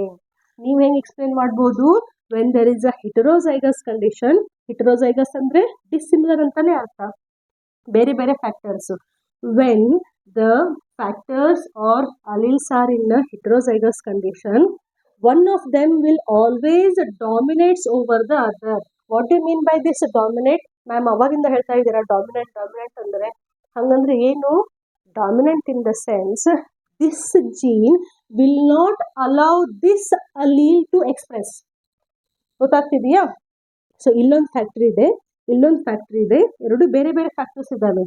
So this factor is masking. So ಅದನ್ನ ಅದು ಮುಚ್ತಾ ಇದೆ, mask ಮಾಡ್ತಾ ಇದೆ. ಸೊ ನಾನು ನಿನ್ನ ಪಕ್ಕದಲ್ಲಿದ್ದಾಗ ನೀ ಎಕ್ಸ್ಪ್ರೆಸ್ ಆಗೋಂಗಿಲ್ಲ ಅಂತ. So that we call it as a dominant allele, dominant factor. So ಇದು ಡಾಮಿನೆಂಟ್ ಆಗಿ ಎಕ್ಸ್ಪ್ರೆಸ್ ಆಯಿತು ಅಂದ್ರೆ ಈ ಪ್ಲಾಂಟ್ ನಲ್ಲಿ ಈ ಫ್ಯಾಕ್ಟರ್ ಇದ್ರೂ ಅದು ಎಕ್ಸ್ಪ್ರೆಸ್ ಆಗಲ್ಲ. ಸ್ಮಾಲ್ ಟಿ ಅಂದ್ರೆ it indicates the dwarf, recessive plant. So ಈ ಕ್ಯಾರೆಕ್ಟರ್ನ ಅದು ಎಕ್ಸ್ಪ್ರೆಸ್ ಮಾಡಲಿಕ್ಕೆ ಬಿಡೋದಿಲ್ಲ. So this is nothing but a law of dominance. In a dissimilar factors, the one factor of a pair will always dominates over the other. ಇದನ್ನ propose ಮಾಡಿದ್ದು Mendel under the heading law of dominance. ಇದು ಜೊತೆಗೇನೆ background ನಲ್ಲಿ ಸ್ವಲ್ಪ drilling work ಮಾಡ್ತಾ ಇದೆ, please ignore. ಇನ್ನೂ ಒಂದು ಲಾ ಆಫ್ ಸೆಗ್ರಿಗೇಷನ್, ಫಾಸ್ಟ್ ಆಗಿ ಇಲ್ಲಿ ಬರಿತಾ ಇರೋದು, ಅರ್ಥ ಆಗಿಲ್ಲ ಅಂತ ಮತ್ತೆ ಟೆನ್ಷನ್ ಮಾಡ್ಕೋಬೇಡಿ. So law of segregation, monohybrid cross ಅನ್ನ ಇಟ್ಕೊಂಡು ಎರಡು ಲಾ ಅನ್ನ ಮೆಂಡಲ್ ಅವರು ಪ್ರಪೋಸ್ ಮಾಡಿದ್ರು. What do mean by law of segregation? ಇದನ್ನ ಕಾನ್ಸಂಟ್ರೇಟ್ ಮಾಡಿ. When a pair of characters, ಇಲ್ಲಾದ್ರೂ ಆಗ್ಬೋದು ಅಥವಾ ಇಲ್ಲಾದ್ರೂ ಆಗ್ಬೋದು, when a pair of characters ಅಥವಾ when a pair of factors are brought together in an organism, during gamete formation they will segregate of each other. What do you mean by this? ನಾವು ಯಾವಾಗ ಇಲ್ಲಿ peer ಅಂತ ಹೇಳ್ತೀವಲ್ಲ, ಈ ಒಂದು ಪೇರ್ನಲ್ಲಿ ಎರಡು ಫ್ಯಾಕ್ಟರ್ಸ್ಗಳು ಇದ್ದಾವೆ. ಇಲ್ಲಿ ಈಸಿಯಾಗಿ ಅರ್ಥ ಆಗುತ್ತೆ ನಿಮ್ಗೆ ಇಲ್ಲಿಕ್ಕಿಂತಾನು. ಸೊ ಈ ಎರಡು ಫ್ಯಾಕ್ಟರ್ಸ್ಗಳೇನಿದಾವಲ್ಲ, ಗ್ಯಾಮೆಟ್ ಫಾರ್ಮೇಷನ್ ಆಗಬೇಕಾದ್ರೆ ಅವು ಈಸಿಯಾಗಿ ಸೆಗ್ರಿಗೇಟ್ ಆಗಿಬಿಡ್ತವೆ, ಸಪ್ರೇಟ್ ಆಗಿಬಿಡ್ತವೆ. ಅಂದರೆ ಕ್ಯಾಪಿಟಲ್ ಟಿ ತನ್ನಷ್ಟಕ್ಕೆ ತಾನು ಹೋಗಿ ಒಂದು ಗ್ಯಾಮೆಟ್ನಲ್ಲಿ ಸೇರ್ಕೊಳ್ಳುತ್ತೆ. ಸ್ಮಾಲ್ ಟಿ ಅದು ಕೂಡ ಸೆಗ್ರಿಗೇಟ್ ಆಗಿ ಇನ್ನೊಂದು ಗ್ಯಾಮೆಟ್ ನಲ್ಲಿ ಹೋಗಿ ಸೇರ್ಕೊಳ್ಳುತ್ತೆ. ದೋ ಅವು ಆರ್ಗ್ಯಾನಿಸಮ್ ನಲ್ಲಿ ಕೂಡೇ ಇದ್ರು ಗ್ಯಾಮೆಟ್ ಫಾರ್ಮೇಶನ್ ಆಗ್ಬೇಕಾದ್ರೆ ಅವು ಸಪ್ರೇಟ್ ಆಗ್ತವೆ. ಇವಾಗ ಏನಾದ್ರು capital T no small T ಎಲ್ಲ ಹೋಗುತ್ತೆ, ನಾನು ಅದೇ ಗ್ಯಾಮೆಟ್ ಅಲ್ಲಿ ಹೋಗುತ್ತೀನಿ, ಹಂಗಾಗೋ ಸಾಧ್ಯನೇ ಇಲ್ಲ. ಗ್ಯಾಮೆಟ್ ಫಾರ್ಮೇಶನ್ ಆಗ್ಬೇಕಾದ್ರೆ ಅಲ್ಲಿರುವಂತಹ ಏನು ಅಲೀಲ್ಸ್ಗಳಿದಾವಲ್ಲ, ಫ್ಯಾಕ್ಟರ್ಸ್ಗಳಿದಾವಲ್ಲ, ಅವು ಈಸಿಯಾಗಿ ಸೆಗ್ರಿಗೇಟ್ ಆಗ್ಬಿಡ್ತವೆ, ಈಸಿಯಾಗಿ ಸಪ್ರೇಟ್ ಆಗ್ಬಿಡ್ತವೆ. What does it mean? N C R ಟಿನಲ್ಲಿರುವಂತಹ ತುಂಬಾ ಇಂಪಾರ್ಟೆಂಟ್ ಪಾಯಿಂಟ್ ಏನು? ಪ್ರತಿಯೊಂದು ಗ್ಯಾಮೆಟ್ ನಲ್ಲಿನೂ, ಎಷ್ಟಾದ್ರೂ ಗ್ಯಾಮೆಟ್ಸ್ ಫಾರ್ಮ್ ಆಗಲಿ, ಪ್ರತಿಯೊಂದು ಗ್ಯಾಮೆಟ್ ನಲ್ಲಿನೂ ಒಂದೇ ಒಂದು ಅಲೀಲನ್ನ ಹೊಂದಿರುವಂತಹ ಪ್ರಾಪರ್ಟಿ ಇರುತ್ತೆ. Are you getting this point? So ಇವಾಗ ನಾವು ಹೈಟ್ ಅನ್ನುವಂಥದ್ದೇನೋ ಒಂದು ಕ್ಯಾರೆಕ್ಟರ್. ಈ ಹೈಟ್ ನಲ್ಲಿ ಟಾಲು ಬರುತ್ತೆ ಮತ್ತೆ ಡಾರ್ಫು ಬರುತ್ತೆ. ಟಾಲ್ ಅನ್ನ ಕಂಟ್ರೋಲ್ ಮಾಡಲಿಕ್ಕೆ ಕ್ಯಾಪಿಟಲ್ ಟಿ ಅಲೀಲ್ ಇದೆ ಅಂತ ಅನ್ಕೊಳ್ಳಿ, ಡಾರ್ಫ್ ಅನ್ನ ಮಾಡಲಿಕ್ಕೆ ಸ್ಮಾಲ್ ಟಿ ಇದೆ ಅಂತ ಅನ್ಕೊಳ್ಳಿ. ಸೊ ಕ್ಯಾಪಿಟಲ್ ಟಿ ಅಂದ್ರೆ ಅದು ಟಾಲ್ನೆಸ್ ಅನ್ನ ಇಂಡಿಕೇಟ್ ಮಾಡ್ತಾ ಇದೆ, ಸ್ಮಾಲ್ ಟಿ ಅಂದ್ರೆ ಡಾರ್ಫ್ ಅನ್ನ ಇಂಡಿಕೇಟ್ ಮಾಡ್ತಾ ಇದೆ. ಸೊ ಇವೆರಡರದ್ದು ಕ್ಯಾರೆಕ್ಟರ್ ಏನು? They are deciding the height. What they are deciding? Height of a plant. So ಯಾವಾಗ ಇಲ್ಲಿರುವಂತಹ ಡಿಪ್ಲಾಯ್ಡ್ ಕಂಡೀಷನ್ ನಲ್ಲಿ ಪೇರ್ ನಲ್ಲಿ ಗ್ಯಾಮೆಟ್ ಫಾರ್ಮೇಶನ್ ಆಗಿ ಇಲ್ಲಿ ಮಿಯೋಸಿಸ್ ಆಗುತ್ತಲ್ಲ, you can write here meiosis ಅಂತ. ಮಿಯೋಸಿಸ್ ಆಗಿ ಗ್ಯಾಮೆಟ್ ಫಾರ್ಮ್ ಆಗಬೇಕಾದ್ರೆ these alleles will segregate separate from each other. ಅವೆರಡು ಬ್ಲೆಂಡ್ ಆಗೋದಿಲ್ಲ. ಹಿಂಗೆ ಅಪ್ಕೊಂಡು ನಾವು ಒಂದೇ ಗ್ಯಾಮೆಟ್ ಅಲ್ಲಿ ಹೋಗ್ತೀವಿ ಅಂತ ಹೇಳೋದಿಲ್ಲ. ಅದ್ರ ಪಾಡಿಗೆ ಆ ಅಲೀಲ್ ಹೋಗುತ್ತೆ, ಇದ್ರ ಪಾಡಿಗೆ ಈ ಅಲೀಲ್ ಹೋಗುತ್ತೆ. ಇದು ಒಂದು ಗ್ಯಾಮೆಟ್ ಅಲ್ಲಿ ಹೋಗಿ ಕೂಡ್ಕೊಳ್ಳುತ್ತೆ, ಇದು ಒಂದು ಗ್ಯಾಮೆಟ್ ನಲ್ಲಿ ಹೋಗಿ ಸೇರ್ಕೊಳ್ಳುತ್ತೆ. So these gametes are very pure with respect to their allele. ಅಲ್ಲಿ ಯಾವುದು ಬ್ಲೆಂಡ್ ಅಂತ ಇಲ್ಲ, ಕಾಂಬಿನೇಷನ್ ಅಂತ ಇಲ್ಲ. ಒಂದ್ ರೀತಿ ಅಂತಾರೆ ಇನ್ನೊಬ್ಬರನ್ನ ಹಿಡ್ಕೊಂಡು ಕುಂತಿಲ್ಲ, ಅದು ಅದರಷ್ಟಕ್ಕೆ ತನ್ನ ಕ್ಯಾರೆಕ್ಟರ್ ಅನ್ನ, ತನ್ನ ಪ್ಯೂರಿಟಿಯನ್ನ ಅದು ಮೇಂಟೈನ್ ಮಾಡ್ತಾ ಇದೆ. It is also called as law of purity of gametes ಅಂತಾನು ಕರೀತಾರೆ. ಗೊತ್ತಾಯ್ತಾ ನಿಮ್ಗೆ? So what does this law of segregation will say? The law of segregation will say whenever a pair of factors is brought together in an organism during gamete formation, these factors will separate from each other. ಗೊತ್ತಾಯ್ತಾ? Explanation ಅಲ್ಲಿ ಬರ್ದಿದ್ದೀನಿ, ಅದನ್ನ ಇನ್ನೂ ಓದಿ ಕೂಡ ನೀವು ಅರ್ಥ ಮಾಡ್ಕೋಬಹುದು. So total ಆಗಿ ಯಾಕೆ ನಮಗಿಲ್ಲಿ ಟಾಲ್ ಬಂದಿತ್ತು? ಬಿಕಾಸ್ ಇಲ್ಲಿ ನಮಗೆ ಹೆಟ್ರೋಜೈಗಸ್ ಕಂಡೀಷನ್ ಇತ್ತು. ಹೆಟ್ರೋಜೈಗಸ್ ಕಂಡೀಷನ್ ಅಲ್ಲಿ ಡಾಮಿನೆಂಟ್ ಜೀನ್ ಮಾತ್ರ ಎಕ್ಸ್ಪ್ರೆಸ್ ಆಗಿರೋದ್ರಿಂದ ಈ ಡಾಮಿನೆಂಟ್ ಜೀನ್ ಕ್ಯಾರೆಕ್ಟರ್ ಏನು ಟಾಲ್ನೆಸ್ ಕೊಡೋದು. ಸೊ ಅದಕ್ಕೆ ನಮಗೆ ಇಲ್ಲಿ ಪ್ಲಾಂಟ್ಸ್ಗಳು ಟಾಲ್ ಆಗಿ ಬಂದಿದ್ವು. ಯಾಕೆ F2 ನಲ್ಲಿ ಡಾರ್ಕ್ ಬಂತು? F2 ನಲ್ಲಿ ಡಾರ್ಕ್ ಬರೋಕ್ಕಿಂತ ಮುಂಚೆ F1 ನಲ್ಲಿನೂ ಡಾರ್ಕ್ ಅಲ್ಲಿತ್ತು, ಬಟ್ ಅದು ಎಕ್ಸ್ಪ್ರೆಸ್ ಆಗಿರ್ಲಿಲ್ಲ. ಯಾಕೆ ಎಕ್ಸ್ಪ್ರೆಸ್ ಆಗಿರಲಿಲ್ಲ? ಬಿಕಾಸ್ ಅದರ ಪಕ್ಕದಲ್ಲಿ ಡಾಮಿನೆಂಟ್ ಇತ್ತು. ಯಾವಾಗ ಈ ರಿಸೆಸಿವ್ ಅಲೀಲು ಹೋಮೋಜೈಗಸ್ ಕಂಡೀಷನ್ ಅಲ್ಲಿ ಬಂತಲ್ಲ, ಇಲ್ಲಿ ಎಲ್ಲೂ ನಿಮಗೆ ಪಕ್ಕದಲ್ಲಿ ಕ್ಯಾಪಿಟಲ್ ಟಿ ಇಲ್ಲ, ಎಕ್ಸ್ಪ್ರೆಸ್ ಮಾಡಬೇಡ ಅಂತ ಹೇಳಕ್ಕೆ. ಸೊ ಇಲ್ಲಿ ಹೋಮೋಜೈಗಸ್ ಕಂಡೀಷನ್ ಇರೋದ್ರಿಂದ F2 ಜನರೇಷನ್ ಅಲ್ಲಿ ನಮಗೆ ಮತ್ತೆ ಡಾರ್ಕ್ ಪ್ಲಾಂಟ್ಸ್ಗಳು ಸಿಕ್ಕುವು. ಗೊತ್ತಾಯ್ತಾ? ಸೊ ಮೆಂಡಲ್ ಅವ್ರದ್ದು ಏನು ಅಬ್ಸರ್ವೇಷನ್ ಇತ್ತಲ್ಲ, F1 ನಲ್ಲಿ ಡಾರ್ಕ್ ಬರದೆ ಹೆಂಗೆ F2 ನಲ್ಲಿ ಬಂದಿತ್ತು ಅಂತ, ಅದಕ್ಕೆ ಎಕ್ಸ್ಪ್ಲನೇಷನ್ ಏನಿದು? ಅದಕ್ಕೆ explanation law of dominance. F1 ನಲ್ಲಿನೂ ಇತ್ತು, ಬಟ್ ಅವಾಗ ಅದು ಎಕ್ಸ್ಪ್ರೆಸ್ ಆಗಿರಲಿಲ್ಲ. F2 ನಲ್ಲಿ ಯಾವಾಗ ಅದಕ್ಕೆ ಅದರದ್ದೇ ಸೇಮ್ ಪಾರ್ಟ್ನರ್ ಸಿಕ್ತಲ್ಲ, ಹೋಮೋಜೈಗಸ್ ಕಂಡೀಷನ್, ಅವಾಗ ಇಲ್ಲಿ ನಮಗೆ ಡಾರ್ಕ್ ಪ್ಲಾಂಟ್ಸ್ಗಳು ಸಿಕ್ಕವು. I hope you understood. Monohybrid cross ತುಂಬಾ ಸಿಂಪಲ್ ಆಗಿದೆ, ಬಟ್ ನಿಮಗೆ ಕಾನ್ಸೆಪ್ಟ್ ಅರ್ಥ ಆಗಲಿ ಅಂತ ಪೂರ್ತಿ ಎಕ್ಸ್ಪ್ಲನೇಷನ್ ಮಾಡ್ದಂಗೆ ಆಯ್ತು. ಸೊ ನಿಮಗೆ ಪ್ರತಿಯೊಂದು ಸ್ಟೆಪ್ ಗೊತ್ತಿರಬೇಕು, ಗ್ಯಾಮೆಟ್ ಫಾರ್ಮೇಷನ್ ಎಲ್ಲಾಗುತ್ತೆ ಅಂತ. ನಿಮಗೆ ಯಾವುದೇ ಕ್ರಾಸ್ ಅನ್ನ ಕೇಳಿದ್ರು you have to remember, first you have to write the parents ಇದ್ದು ಫಿನೋಟೈಪ್ ಆದ್ಮೇಲೆ ಅದರದ್ದು ಜಿನೋಟೈಪ್ ಬರೀಬೇಕು. ಜಿನೋಟೈಪ್ ಆದ್ಮೇಲೆ ಗ್ಯಾಮೆಟ್ಸ್ಗಳನ್ನ ಬರೀಬೇಕು. ಗ್ಯಾಮೆಟ್ಸ್ ಮುಂದೆ ಏನಾಗ್ತವೆ? ಫ್ಯೂಸ್ ಆಗ್ತವೆ, ಫರ್ಟಿಲೈಸೇಷನ್. ಅವಾಗ F1 ಅನ್ನ ಬರೀಬೇಕು. ಓಕೆ, ನೆಕ್ಸ್ಟ್ ಲೈನ್ ಅಲ್ಲಿ F1 ಇಂಟು F1 ಅಂದ್ರೆ F1 ಸೆಲ್ಫ್ಡ್ ಅಂತ ಬರೀಲೇಬೇಕು, ಈ ವರ್ಡ್ ಇರಲೇಬೇಕು. ಆವಾಗ ಅದ್ರದ್ದು ಜಿನೋಟೈಪ್ F1 ಏನಿದೆಯಲ್ಲ ಅದನ್ನ 2 ಸತಿ ಬರೆಯೋದು. ನೆಕ್ಸ್ಟ್ ಇಲ್ಲಿಂದ ಯಾವ ಗ್ಯಾಮೆಟ್ಸ್ ಫಾರ್ಮ್ ಆಯಿತು ಮತ್ತೆ ಇಲ್ಲಿಂದ ಯಾವ ಗ್ಯಾಮೆಟ್ಸ್ ಫಾರ್ಮ್ ಆಯಿತು ಅಂತ ಬರೋದು. ಎಲ್ಲಾ ಪಾಸಿಬಲ್ ಡೈರೆಕ್ಷನ್ ಅಲ್ಲಿ ಗ್ಯಾಮೆಟ್ಸ್ಗಳನ್ನ ಯೂಸ್ ಮಾಡಬೇಕು. ಗೊತ್ತಾಯ್ತಾ ನಿಮಗೆ? ಮ್ಯಾಮ್ ಬರೀ ಇಲ್ಲಿಂದ ಇಲ್ಲಿಗೆ ಹಾಕ್ಬೇಕಂದ್ರೆ ಲೈನ್ಸ್, ಇಲ್ಲಿಂದ ಯಾಕೆ ಇಲ್ಲಿಗೆ ಹಾಕಬಾರ್ದು? ಇಲ್ಲಿಂದ ಇಲ್ಲಿಗೆ ಹಾಕಿದ್ರೆ ಮತ್ತೆ ಸೇಮ್ ಬರುತ್ತೆ ನಿಮಗೆ. ನೀವು ಆಲ್ರೆಡಿ ಕ್ಯಾಪಿಟಲ್ ಟಿಯನ್ನ ತಗೊಂಡು ಇದ್ರ ಜೊತೆ ಫ್ಯೂಸ್ ಮಾಡಿದ್ದೀರಾ ಅಂತಂದ್ರೆ ಹೊಳ್ಳಿ ಲೈನ್ ಹಿಂಗೆ ಬರಬೇಕಲ್ಲ ನೀವು. ಸೊ ಅದಕ್ಕೆ ಒಂದೇ ಒಂದು ಮೇಂಟೈನ್ ಮಾಡಿ, ಒಂದೇ ಡೈರೆಕ್ಷನ್ ಅನ್ನ ಮೇಂಟೈನ್ ಮಾಡಿ. ಇಲ್ಲಿರುವಂತಹ ಒಂದೊಂದೇ ಗ್ಯಾಮೆಟ್ಸ್ ಅನ್ನ ಈ ಕಡೆ ಇರುವಂತಹ ಒಂದೊಂದೇ ಗ್ಯಾಮೆಟ್ಸ್ ಜೊತೆ ಫ್ಯೂಸ್ ಮಾಡಿ ಅಲ್ಲೇ ಬರೆದ್ಬಿಡಿ, ಮತ್ತೆ ಫ್ಯೂಸ್ ಮಾಡಿ ಅಲ್ಲೇ ಬರೆದ್ಬಿಡಿ. ನೆಕ್ಸ್ಟ್ ಅವ್ರದ್ದು ಫಿನೋಟೈಪ್ ಅನ್ನ ಬರಿತಾ ಹೋಗಿ. So this is all about the monohybrid cross. Throughout this test, we have concentrated only the height of the plant. No characters, no other characters we have considered. ಇಲ್ಲಿ but Mendel ಏನ್ ಮಾಡಿದ್ರು, ಅವ್ರ ಹತ್ರ 7 characters ಇದ್ವಲ್ಲ, ಪ್ರತಿಯೊಂದು characters ಅನ್ನು concentrate ಮಾಡಿ ಈ steps ಗಳನ್ನ ಅವರು ಫಾಲೋ ಮಾಡಿದ್ರು. ಅಂಡ್ ಪ್ರತಿಯೊಂದು ಕ್ರಾಸ್ ನಲ್ಲಿನೂ ಪ್ರತಿಯೊಂದು ಕ್ಯಾರೆಕ್ಟರ್ಸ್ಗೂ interestingly he got a ratio 3:1. So ನಾವು ಕಳೆದ ವಿಡಿಯೋದಲ್ಲಿ ಏನು ಚಾರ್ಟ್ ಮಾಡಿದ್ದೀವಲ್ಲ, ಡಾಮಿನೆಂಟ್ ಯಾವುದು, ರಿಸೆಸಿವ್ ಯಾವುದು ಅಂತ, ಪ್ರತಿಯೊಂದು ಕ್ರಾಸ್ ನಲ್ಲಿನೂ ಅವ್ರು ಯಾವುದೇ ಕ್ಯಾರೆಕ್ಟರ್ನ ತಗೊಳ್ಳಿ, ಸ್ಟೆಮ್ದ ಹೈಟ್ ನಾವಿಲ್ಲಿ ತೊಗೊಂಡಿದ್ದೀವಲ್ಲ, ಫ್ಲವರ್ ಕಲರ್ ತಗೊಳ್ಳಿ, ಫ್ಲವರ್ ಪೊಸಿಷನ್ ತಗೊಳ್ಳಿ, ಅಥವಾ ಪಾಡ್ ಕಲರ್ ತಗೊಳ್ಳಿ, ಯಾವುದೇ ಕ್ಯಾರೆಕ್ಟರ್ನ ಕನ್ಸಿಡರ್ ಮಾಡಿ ಮೋನೋಹೈಬ್ರಿಡ್ ಕ್ರಾಸ್ ಮಾಡಿದ್ರು ಅಲ್ಲೇನು ಡಾಮಿನೆಂಟ್ ಕ್ಯಾರೆಕ್ಟರ್ ಇತ್ತಲ್ಲ, ಆ ಡಾಮಿನೆಂಟ್ ಕ್ಯಾರೆಕ್ಟರ್ ಯಾವತ್ತು 3 ರೇಷೋದಲ್ಲೇ ಬಂತು. ರಿಸೆಸಿವ್ ಕ್ಯಾರೆಕ್ಟರ್ ಯಾವತ್ತು 1 ರೇಷೋದಲ್ಲೇ ಬಂತು. ಸೊ ಅವರು ಎಕ್ಸ್ಪೆರಿಮೆಂಟ್ಸ್ ಇನ್ನೂ ಕನ್ಫರ್ಮ್ ಆದಂಗೆ. ಸೊ ಎಲ್ಲಾ ಕ್ಯಾರೆಕ್ಟರ್ಸ್ಗಳನ್ನ ಇಟ್ಕೊಂಡು ಮೋನೋಹೈಬ್ರಿಡ್ ಕ್ರಾಸ್ ಮಾಡಿದಾಗ he got the same ratio. Phenotypic is 3:1, 3 dominant ಮತ್ತೆ 1 recessive. Then genotypic ratio 1:2:1. 1 homozygous dominant. See here, 1 homozygous dominant, 2 heterozygous condition and 1 homozygous recessive. I hope ನಿಮಗೂ ಅರ್ಥ ಆಗಿದೆ ಅಂತ ಅನ್ಕೋತೀನಿ. ನೀವು ಎಷ್ಟು ಬರೆದು ಪ್ರಾಕ್ಟೀಸ್ ಮಾಡ್ತೀರಾ ಅಷ್ಟು ಈಸಿಯಾಗಿ ಇದು ಅರ್ಥ ಆಗುತ್ತೆ. ನೆಕ್ಸ್ಟ್ ವಿಡಿಯೋದಲ್ಲಿ ಮತ್ತೊಂದು ಹೊಸ ಕ್ರಾಸ್, ಡೈಹೈಬ್ರಿಡ್ ಕ್ರಾಸನ್ನು ತಗೊಳ್ಳೋಣ. ಅದಕ್ಕಿಂತ ಮುಂಚೆ ನಿಮಗೆ ಬ್ಯಾಕ್ ಕ್ರಾಸ್ ಮತ್ತು test cross very important concept, ಅದನ್ನು ಕಂಪ್ಲೀಟ್ ಮಾಡ್ತೀನಿ. So will see you in the next video.